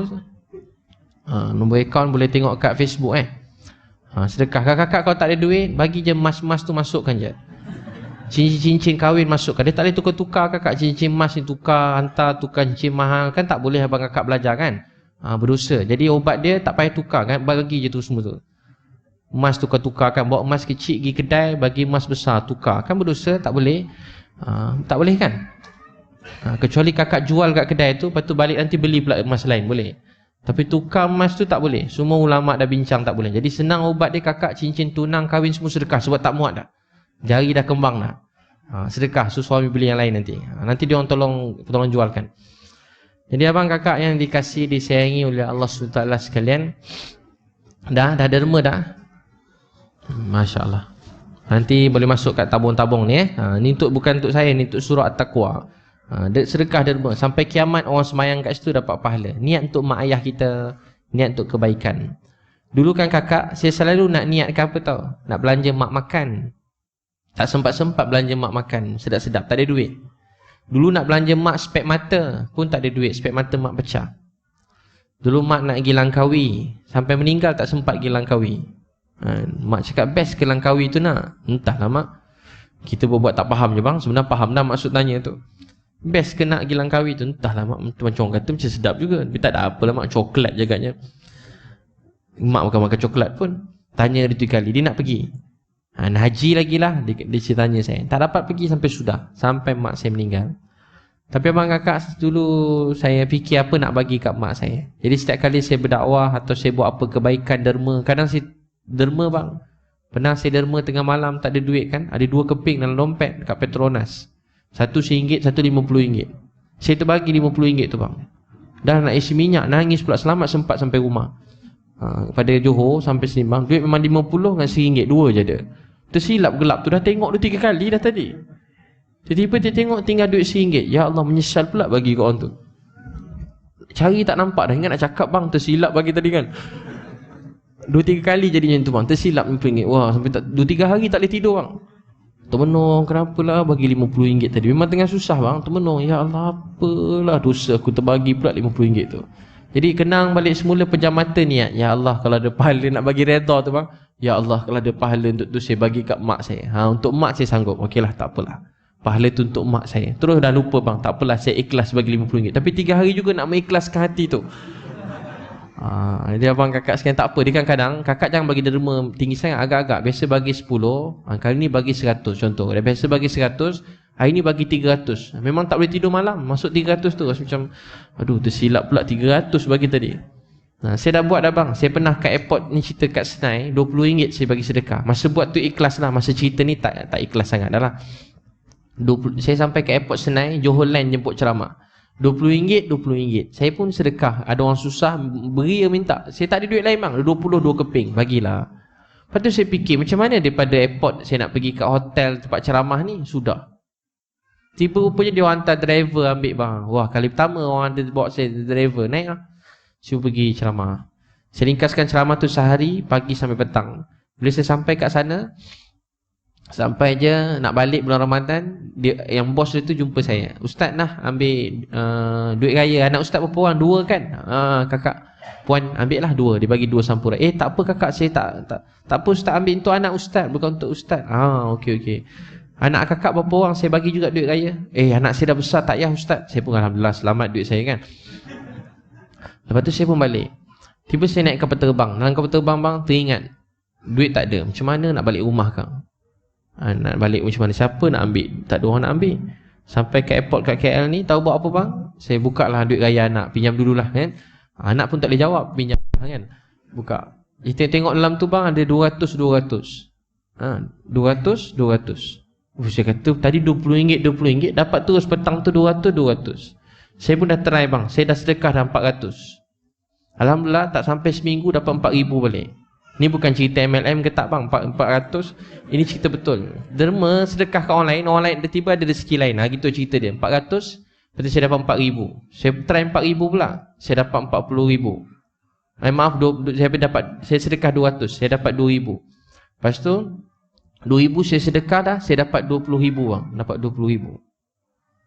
20,000 pun saya dah sedekah dah. Pergi satu kampung asli, beli jamu makan. Ikhlas lah masa buat, sekarang cerita tak ikhlas dah lah. Program sebulan, hari-hari kami jamu diorang kat situ. Ramai agak masuk Islam, hari-hari jamu makan. Masak satu kampung kita jemput makan. Hari-hari. Habis 20,000. Habis 20,000 abang kakak, tahu apa jadi? Saya dapat 200,000. 200,000 tak sampai hati nak bagi bang. tu macam dah sampai sudah tak bagi-bagi dah. Jadi sampai situ je lah duit saya. Takdir Allah mak sakit, kena bayar 150,000. Tak nak keluar juga mak sakit 150,000. Tapi reda terima walaupun semua sekali. Lepas tu saya ringkas kat abang kakak. Tahu tak apa dia? Dan saya ringkaskan, siapa ada mak ayah lagi angkat tangan. Tadi anak-anak sekarang mak ayah pula. Siapa ada mak ayah lagi? Masya Allah. Kalau nak bahagia abang kakak, buat mak ayah kita tersenyum. Insya Allah hidup kita akan tersenyum. Lagi selalu senyumkan mak ayah, kita dibalas terus. Pagi buat mak ayah senyum, insya Allah petang kita senyum semula. Hari ni buat mak ayah senyum, esok kita dapat senyuman tu semula. Minggu ni buat mak ayah senyum, minggu depan dapat senyuman tu semula. Tuan-tuan adik-adik, setiap kali buat apa-apa, yang bahagia tu bukan result dapat A tu. Tapi tengok muka mak senyum, tu yang bahagia. A tu bahagia ke bang? Tapi kita kat mak senyum, tu bahagia. Itu obat hidup ni. Tu bahagiakan mak ayah. Adik-adik, abang kakak last nak balik dah ni. Saya umur 15, mak ayah susah, bankrupt. Ni tu anak-anak lah Suatu hari tak pernah minta duit mak ayah. Tak pernah minta. Pergi sekolah pun tak ada duit nak bayar yuran, beli buku, stokin pun tak ada. Susah. Yang tadi cerita lapar semua tu. Tiba-tiba abang kakak, air lahir saya bulan Disember. Siapa lahir bulan Disember? Angkat tangan. Siapa lahir bulan November, Disember? Angkat tangan. November, Disember selalu kat sekolah tak sambut. Ni anak-anak ni bulan 1 dia orang sambut, bulan 2, bulan 3, bulan 4. Masuk sebulan 12 dia orang tak sambut dah. Jadi tak ada orang cakap selamat hari lahir kat saya melainkan mak ayah saya. Hari lahir je mak saya cakap, Ebit selamat hari lahir, mak sayang kat Ebit. Sorry anak, tak ada kek, tak ada hadiah. Semenjak bulan November, Disember, saya pergi berdakwah kampung asli ikut orang tua-tua daripada umur 12 tahun. Saya dapat hidayah, saya ada cerita. Saya duduk kat rumah, saya pergi sekolah, seorang cikgu matematik bagi ceramah. Tinggal satu solat 80 tahun dalam neraka. Saya nangis, saya balik rumah pergi masjid. Balik masjid, saya buat taklim kat rumah. Saya belajar kenal Allah, hari saya doa. Saya jumpa semua orang semua, saya dakwah abang kakak. Ada seorang cikgu Cina saya, mengajar sains. Habis dia mengajar sains, saya peluk dia. Cikgu tolong mengucap. Saya tak nak cikgu masuk neraka. Terkejut cikgu tu. Dulu bang. Asal cikgu mesyuarat, saya pergi kelas-kelas, ajak orang masuk Islam. Jumpa semua orang bang, kalau tak ajak masuk Islam, saya kata saya berdosa. Sebab saya belajar amar ma'ruf nahi munkar ni nampak maksiat kena cegah. Maksiat yang paling besar ialah syirik. Jadi tak ajak orang masuk Islam, tu dosa yang besar. Jadi apa saya buat? Ajak. Satu hari tengah baca Quran hadis, mak saya duduk. Mak saya seksi juga masa tu. Dia berubah kena Allah sembahyang. Lepas 6 bulan, hari doa, saya tak percaya bapak saya dapat hidayah. Dia datang sebelah saya, dia pegang saya, dia kata, Ebit boleh tolong ayah? Boleh tak ajar ayah kenal Allah? Saya terus nangis. Saya terus nangis. Mak saya nangis, bawa adik saya ke dapur. Abang kakak tak ada kat rumah. Kami cuma berempat. Saya pegang tangan dia, ambil uduk, dia nangis, saya nangis. Saya jadi imam, dia makmum. Itulah hari yang paling bahagia dalam hidup saya. Saya sebenarnya tak percaya yang Allah beri hidayah ke ayah saya. Tapi Allah beri hidayah ke ayah saya. Dia 60 tahun, rambut dia beruban. Ebit boleh tolong ayah, ajar ayah sembahyang kena Allah. Sepanjang sembahyang tu, ayah saya nangis tak berhenti. Habis sembahyang dia tanya, Ebit, Allah maafkan ayah tak? Ayah jahat, tak pernah kenal dia. Saya kata ke ayah saya, ayah nak tahu tak siapa bawa ayah sembahyang kenal Allah? Bukan mak, bukan Ebit. Yang bawa ayah sembahyang ialah Allah Subhanahu Wa Taala.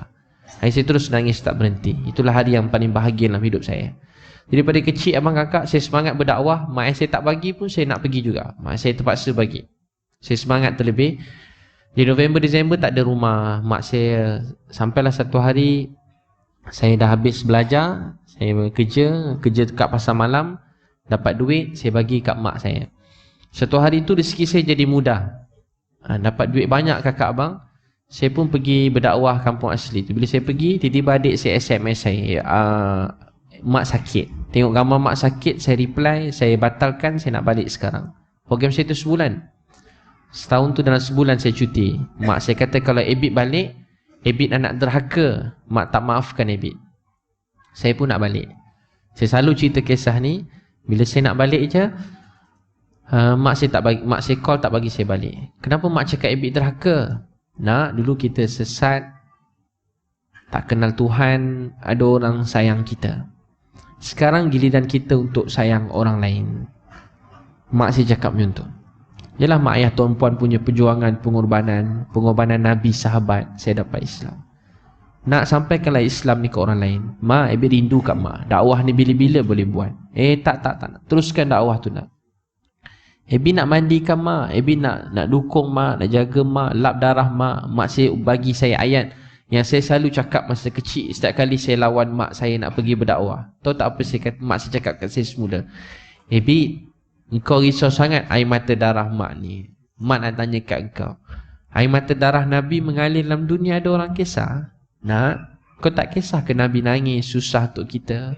Kau tak nak sambung ke apa Nabi tinggalkan? Itu saya cakap kat mak saya bila orang bising-bising, cakap macam-macam. Yelah, saya kaum ayah, anak-anak kawan ayah saya Islam kan. Dia buat pesta tak?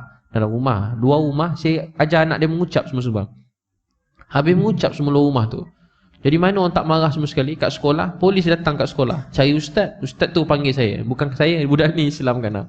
Dah teruk dah saya. Mak ayah saya pening kepala masa dulu. Saya cakap, mak ni sibuk risau dia orang cakap itu ini. Air liur je mak. Nabi dulu air mata darah keluar untuk kita. Mak saya ulang balik ayat tu kat saya. Saya terus nangis. Mak, Ebi rindu kat mak. Jangan balik, nak teruskan. Saya kata, mak, letak pipi mak kat telefon, Ebi nak cium. Saya tak pernah cakap menyentuh sepanjang hidup saya. Hari tu saya cakap, rupanya ilmu mati ni ilmu yang tinggi.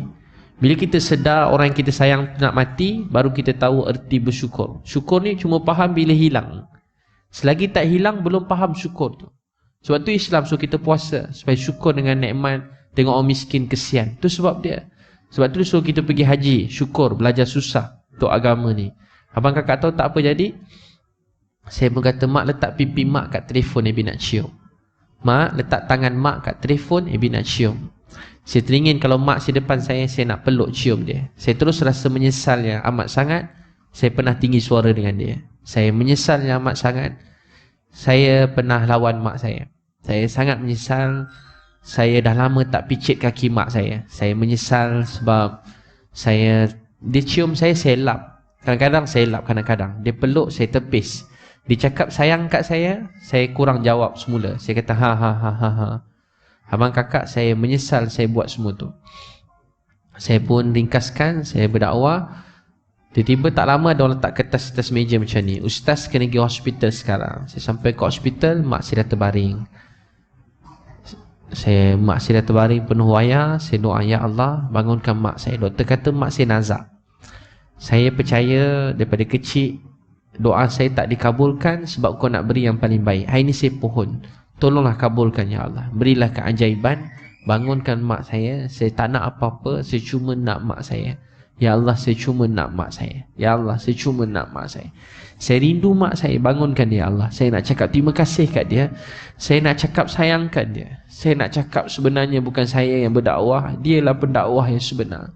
Dia yang susah nak pisahkan saya. Saya anak saya nak pergi rombongan, pergi ke kampung asli, cikgu nak bawa, saya nak sign bang, dah jam 4. Saya tak bagi. Anak saya nangis. Saya terus teringat dulu macam manalah kecil-kecil mak saya lepaskan saya jauh-jauh. Sebenarnya yang susah bukan saya, mak saya, ayah saya. Anak-anak ni yang belajar, dia selalu rasa dia yang susah. Penat duduk asrama, belajar, letih. Dia tak tahu ingat mak dia suka ke ayah dia suka nak berpisahkan dia. Ayah dia hari-hari nangis ingatkan dia. Adik-adik ni, mak ayah awak kalau duduk asrama, dia sekarang fikir tentang awak. Nangis, fikir anak buat apa sekarang, dah makan ke belum, dia sihat tak ke, dia sakit. Kalau boleh 24 jam nak telefon cikgu, nak tanya awak sihat ke tak. Abang kakak tahu tak apa jadi? Saya doa, saya harap hari ni mesti mak saya bangun. Saya yakin Allah mesti bangunkan mak saya. Lepas saya doa, mak saya meninggal. Saya terus jatuh kat bawah, rasa lemah badan. Saya tak pernah rasa lemah macam tu. Dulu kalau saya buat dakwah, orang marah bang, saya marah semula. Saya pernah kena kat kampung asli, pernah kena lontar ramai dalam masjid. Orang lain dah bergaduh-gaduh, saya tengah tidur lagi. Kampung tu dia ambil angkat saya. Saya tengah lena budak-budak, dah tidur tak sedar. Angkat saya dengan orang tua-tua, dia angkat saya campak kat kubur, kat kubur kat belakang masjid. Saya pernah buat dakwah, jari kelingking saya ni patah.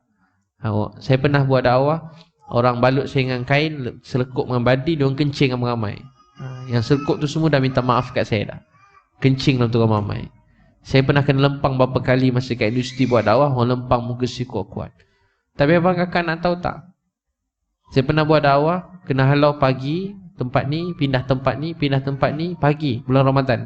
Sampai-sampai masjid seterusnya tu buka puasa, jalan kaki.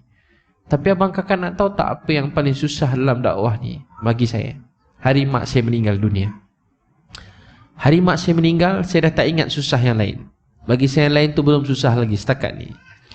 Mak meninggal, terus macam tak nak bangun. Saya bangun, saya teringat ayat Quran, orang beriman akan jumpa semula dalam syurga. Saya cium mak saya, ya Allah, terima kasih ambil nyawa mak saya. Inilah doa saya 22 tahun yang lalu, jangan matikan mak saya, melainkan matikan dia dengan Islam. Saya gembira mak saya meninggal dengan Islam. Sebelum meninggal, dia pesan ke adik perempuan saya, dia tak pakai tudung, dia baik sangat. Mak saya kata, mak mam tadi mimpi kau dalam neraka, pakai baju macam ni, warna merah macam ni, pakai macam ni, tapi kau ada api, kau tak boleh nak pegang mak, kau kena bakar dalam neraka. Mak saya tak pernah cakap macam tu dengan anak-anak, dia lembut orangnya, dia takkan tegur-tegur macam tu, tak. Adik saya tu terus pakai tudung sampai sekarang. Ada seorang keluarga saya, dia tak semayang, belajar jauh-jauh tak semayang. Oh, luar negara semua, dia dah memang semayang ni kurang saya semayang, tak percaya sangat. Mak saya cakap dengan dia, kau nak jumpa mak tak? Tak ada jalan lain nak, kau kena semayang. Dia dah mula semayang sampai sekarang, dia tak tinggal semayang. Dia pesan dengan bapak saya jangan balik agama Buddha, terus atas Islam. Dia suruh bapak saya baca Fatihah sebelum dia tak bercakap tu, masa dia sedar lagi. Dia suruh pesan kat saya, beritahu kat Ibi, cakap dengan dia dulu kita miskin, susah buat dakwah. Nanti jangan satu hari tiba-tiba orang terima, sayang, jangan lupakan dakwah ni. Kalau abang kakak nak tahu, sebab tu kalau tengah malam saya teringat ni, air mak saya. Lama juga saya, lepas mak saya meninggal, saya mandikan jenazah dia, saya kebumikan. Adik-adik kalau mak ayah meninggal, tuan-puan kalau ada mak ayah meninggal kan, jenazah itu kita pegang je. Kita ribakan mak ayah kita. Pegang je, mandikan dia pelan-pelan. Mandi jenazah ni senang je, sama macam mandi wajib tu, mandi biasa, ratakan air, buang kotoran, sama je. Mandikan pelan-pelan, jangan risau. Adik-beradik mandikan, pegang jenazah mak ayah. Gosok dia pelan-pelan. Tengok tu, tahu tak sebab apa? Nabi nak cerita Ar-Rahman dan Ar-Rahim, Nabi tunjuk mak sayang anak, Nabi kata cuba tengok, sayang tak mak tu? Allah sayangkan hamba dia lebih pada mak tu sayangkan anak dia. Aisyah nangis radhiyallahu, tengok mak lapar bagi anak makan. Aisyah Ummul Mukminin nangis. Nabi kata, nak tak aku beritahu kamu, Allah sayangkan hamba lebih pada mak ni tadi sayangkan anak dia. Nabi nak cerita kasih sayang Allah, Nabi cerita pasal mak. Begitu tinggi kemuliaannya Allah, Maha Suci Allah. Maha Suci Allah, apa kita gambar, kita fikirkan. Tapi begitu tinggi kemuliaan mak ayah. Lepas itu sebab tu dia kata keredaan Allah terletak pada keredaan mak ayah. Itu siapa ada mak ayah, jaga mereka dengan baik, sayang mereka. Itu syurga kita yang paling dekat. Siapa ada mak ayah tak masuk syurga, Nabi kata binasalah orang yang ada mak ayah tapi tak masuk syurga. Musnahlah, habislah hidup orang tu. Mak ayah ni jalan syurga yang paling senang. Lepas tu adik, abang, kakak, tuan-puan, saya mandikan mak saya, saya kebumikan dia, saya balik pada kubur, saya ambil baju mak saya. Sampai sekarang saya simpan baju mak saya. Bila saya rindu dia, saya cium baju tengah malam. Dekat setahun juga, bangun cari mak. Oh, baru teringat mak dah tak ada. Saya bila teringat mak, saya kadang tulis kat isi saya kertas, dia dah tidur, saya keluar, saya call budak-budak bujang yang selalu dengan saya ajak pergi bawah jambatan ke tepi jalan. Kalau saya dapat bagi selimut kat seorang ke, ataupun dapat bagi sikit apa-apa makanan ke, dapat dakwah, ajak sembahyang isyak ke, budak-budak tepi jalan, saya kata, ya Allah, kalau ada pahala semua ni, saya hadiahkan untuk mak saya. Abang kakak tak ada rasa, saya jumpa ramai orang, mereka rindukan nasihat yang baik. Itu yang buat saya sedih. Ramai anak muda dah tak sembahyang, tapi bila kita nasihat dia rindu nak dengar nasihat. Dan saya selalu rasa bersalah, tak sempat nak jumpa mereka semua. Itu abang kakak, tuan-puan sekalian, saya rindu mak ayah saya. Jadi adik-adik, tuan-puan, siapa ada mak ayah, sayangi mereka, kan? Sayangi, sayang pada mak ayah, doakan mak ayah. Boleh insya-Allah semua sekali, siapa ada mak ayah lagi semula, ada mak atau ayah lagi, masya-Allah semua ada lagi. Adik-adik jaga mak ayah, semua sekali. Boleh tak saya nak minta semua sekali yang anak-anak ni semua yang ni, boleh tak duduk tegak-tegak sekejap, duduk sekejap. Malam-malam ni kan nak sembahyang tahajud tak sempat, pukul 11 baru. Cuba semua letak tangan kanan atas paha kanan tu. Ini saja je supaya tak tertidur, bukan apa. Baik, semua duduk tegak-tegak supaya tak tertidur, bukan sebab apa. Cuba semua orang pejam mata sekejap, boleh? Cuba pejam mata sekejap. Bila buka mata ni banyak sangat kita tengok, kita lupa tujuan hidup kita. Cuba pejam mata sekejap. Sekarang cuba ibu ingat wajah yang, kalau ingat wajah ni dapat pahala. Dah pejam mata dah? Wajah yang paling cantik dalam dunia. Cuba semua orang ingat muka mak masing-masing. Ingat muka mak ni dapat pahala. Tengok muka mak dapat pahala. Cuba tengok muka mak kita. Cuba tengok mata dia yang tak tidur malam, berkedut, susah, penat, besarkan kita. Cuba tengok bibir mak kita, pucat, besarkan kita. Saya sampai sekarang pejam mata, saya ingat muka mak saya senyum, marah saya hilang. Ingat senyuman dia buat saya semangat. Ni dah penat dah 11 malam, saya cakap macam ni, ingat mak saya senyum, penat saya hilang. Rasa macam segar balik. Hebatnya senyuman mak anugerah daripada Allah. Manusia yang sayang kita, yang sangat dekat dengan kita. Abang kakak, adik-adik, cuba ingat mak kita saat dia mengandung kita 9 bulan. Ni maksud ayat Quran. 9 bulan 10 hari. Cuba tengok, Allah suruh kita berfikir ayat Quran. Susah tak dia berjalan, nak duduk, nak berdiri, penat tak? Kita kalau angkat beg, cepat-cepat sampai rumah kita campak. Sampai sekolah, tempat kerja kita campak beg. 9 bulan kita dalam perut mak kita. Kesian tak dia? Nak tahu lagi tak? 9 bulan tu mak angkat kita dengan cinta. Hari-hari dia berbual dengan kita. Dia gosok perut dia, dia doakan kita. Abang kakak, tuan puan sekalian, cuba tengok mak kita. Nak naik tangga susah, turun tangga. Nak semayang rokok pun sakit. Dia nak rokok pun susah bila perut dia besar. Abang kakak, adik-adik, cuba tengok saat mak kita nak bersalinkan kita ke hospital, dia terbaring. Nampak tak dia terbaring? Kesian tak kat dia? Urat-urat dia semua putus. Kita bagi dia istana, bagi kapal terbang, duit dia juta-juta, tak dapat bayar satu urat dia yang putus masa bersalinkan kita. Dia minta maaf pada semua orang, macam sifat Nabi. Dia tak salah, tapi minta maaf kat suami. Dia baca istighfar, minta ampun kat Allah. Dia sakit, dia tak buat salah, tapi dia minta ampun kat semua orang. Allahu Akbar. Itu sifat Nabi. Beliau buat dakwah, beliau minta ampun. Beliau buat dakwah, minta ampun untuk diri sendiri. Nabi minta ampun untuk umat dia. Dia tak salah, kenapa dia nak minta maaf? Begitu sifat orang baik. Dia berjuang, dia berkorban. Dia menangis, tapi dia ingat, dia mengaku dia salah. Itu sifat pejuang. Dia tak sibuk cari salah orang. Dia asyik kata salah dia, salah dia. Abang kakak, tuan puan sekalian, cuba tengok ada baby yang comel keluar. Kitalah baby tu. Sebaik-baik kejadian. Maksud Al-Quran At-Tin ayat 4. Manusia dijadikan dengan sebaik-baik kejadian. Cuba tengok baby tu sempurna, cantik. Allah jadikan kita sempurna. Cuba tengok mak kita buat apa? Dia tersenyum, bibir dia pucat, dia cium dahi kita. Rasa tak mak kita cium dahi kita? Mak kita cium tangan kita. Abang kakak, adik-adik, tahu tak mak kita cium kat mana lagi? Mak kita cium kat tapak kaki kita. Mak saya cium kaki saya. Mak kita semua cium kaki kita. Abang, adik, kakak, mak kita cium kaki kita. Sekarang tanya diri kita, apa kita dah buat pada mak kita yang cium tapak kaki kita? Dia cium tapak kaki kita. Semoga Allah maafkan saya. Allah maafkan kita semua. Apa kita buat pada mak kita yang cium kaki kita? Bukan sekali kakak abang. Sepanjang hari, sepanjang minggu, sepanjang bulan. Daripada kita kecil. Nak tahu lagi tak? Kita penuh dengan najis kat badan kita. Najis tu kotor, geli, najis. Tapi tahu tak mak kita buat apa? Dia dukung kita. Dia tak geli najis kat badan kita. Badan kita berlumuran najis. Dia peluk, dia cium, dia mandikan kita, dia bersihkan najis tu. Abang, adik-adik semua, sian mak kita.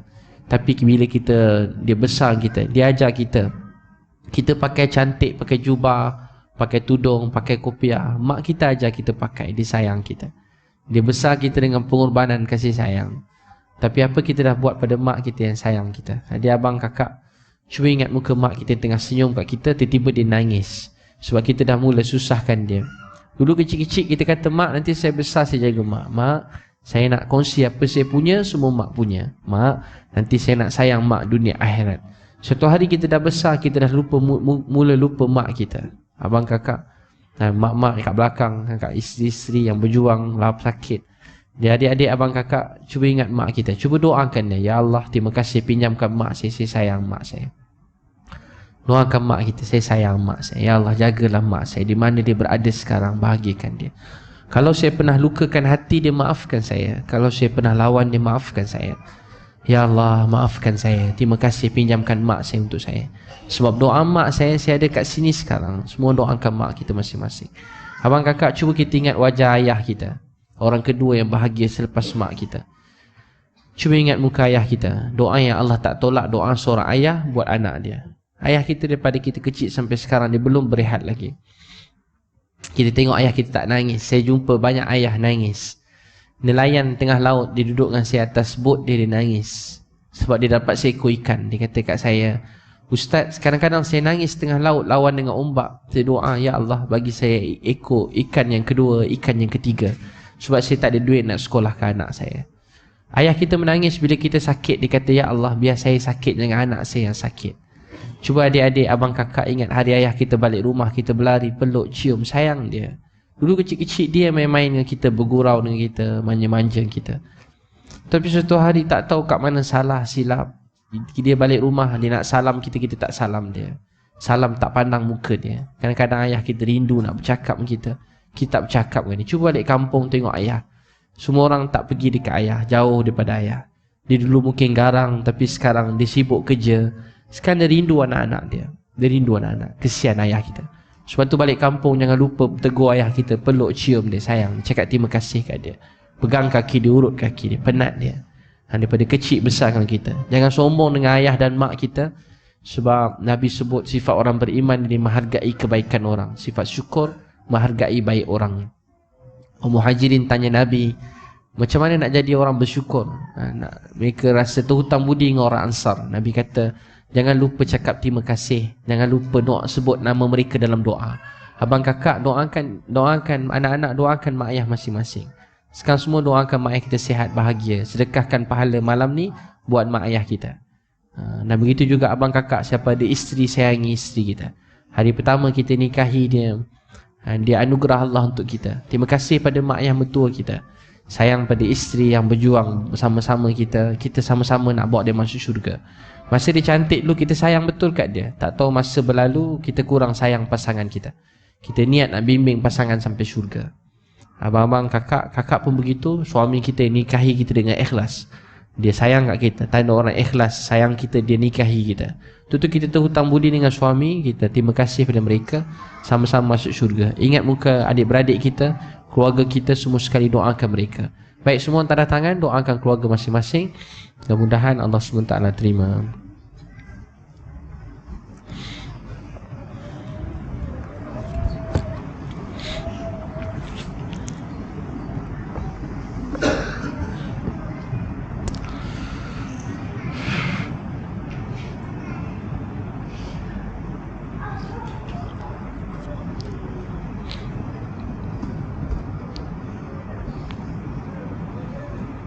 Baik abang kakak, saya ada tulis buku 11 amalan memiliki kekayaan. Bab 1 je dah baca, bab 1 dah rasa kaya dah. Lepas tu tak payah baca dah. Ada buku ni dekat bawah, bagus baca. Kaya tu sebenarnya kat hati. Bila kita rasa kaya, bahawa Allah beri kekayaan yang sebenar dunia dan akhirat. Bagus baca buku ni. Dan Seisteriku Bidadari, 11 kaedah bimbing keluarga. Ramai isteri baca, bagus. Ubat hati nak jadi bidadari. Suami-suami selalu baca, dia akan sampai buku surat 6 je nangis, peluk isteri, rasa sayang. Lepas tu tak baca-baca dah sampai buku surat 6 je. Isteriku Bidadari. Satu lagi, Perjalanan Hidayah Umat, 100 kisah sahabat mati syahid. Bagus baca, jadi semangat perjuangan hidupkan Islam. Niat jaga solat, jaga agama. Satu lagi Manzil, selalu saya setiap pagi baca Manzil, Munjiat, Doa Syifa. Baca setiap hari, jadi amalan harian. Jadi obat banyak perkara masalah dalam hidup kita. Baca Quran tu, tengok juga makna-makna dia. Dia jadi obat bagi banyak ujian masalah dalam hidup. Baik abang kakak, sekarang tuan-puan boleh salam orang sebelah kiri kanan. Salam, peluk sikit orang sebelah kiri kanan tu. Adik-adik, ada siapa ada mak ayah kat sini? Adik pergi peluk mak ayah, cakap sayang kat dia. Ada siapa ada mak ayah? Ada mak ayah kat sini? Ke duduk asrama? Siapa ada mak ayah, salam mak ayah. Siapa ada kawan-kawan, ada nanti suami, isteri, peluk suami isteri, minta maaf, cakap sayang. Mana tahu ajal kita datang. Jadi bermaafan sama-sama kita sebuah keluarga. Balik nanti ada adik-beradik yang terjauh, mesej dia tanya khabar. Ada mak yang mertua yang jauh, menantu ke, mesej tanya khabar. Jangan berdendam. Riwayat Bukhari, ada orang masuk syurga, satu je sifat dia, memaafkan. Memaafkan. Hati dia sayang ke orang. Jadi belajar maaf ke orang, sayang orang lain. InsyaAllah kita akan mudah masuk syurga. Ramai orang ingat masuk syurga sebab silaturahim. Banyak orang masuk syurga sebab silaturahim, akhlak yang baik. Dan akhlak yang baik. Nabi kata orang yang rumah dekat dengan rumahku berakhlak baik dan berbuat baik pada pasangan. Baik, boleh dapatkan buku-buku kat bawah sana. Nanti siapa nak minta sign, kalau sempat bolehlah. Doakan esok saya pagi kat Kuala Berang, MRSM Kuala Berang, 8.30 pagi sampai pukul 5 petang. Sehari ceramah. Doakanlah insya-Allah. Semalam kat KL, kemarin. Baik, terima kasih semua sekali. Subhanallah wa bihamdihi, subhanakallahumma wa bihamdika asyhadu an la ilaha illa anta astaghfiruka wa atubu ilaik. Terima kasih semua. Jumpa lagi.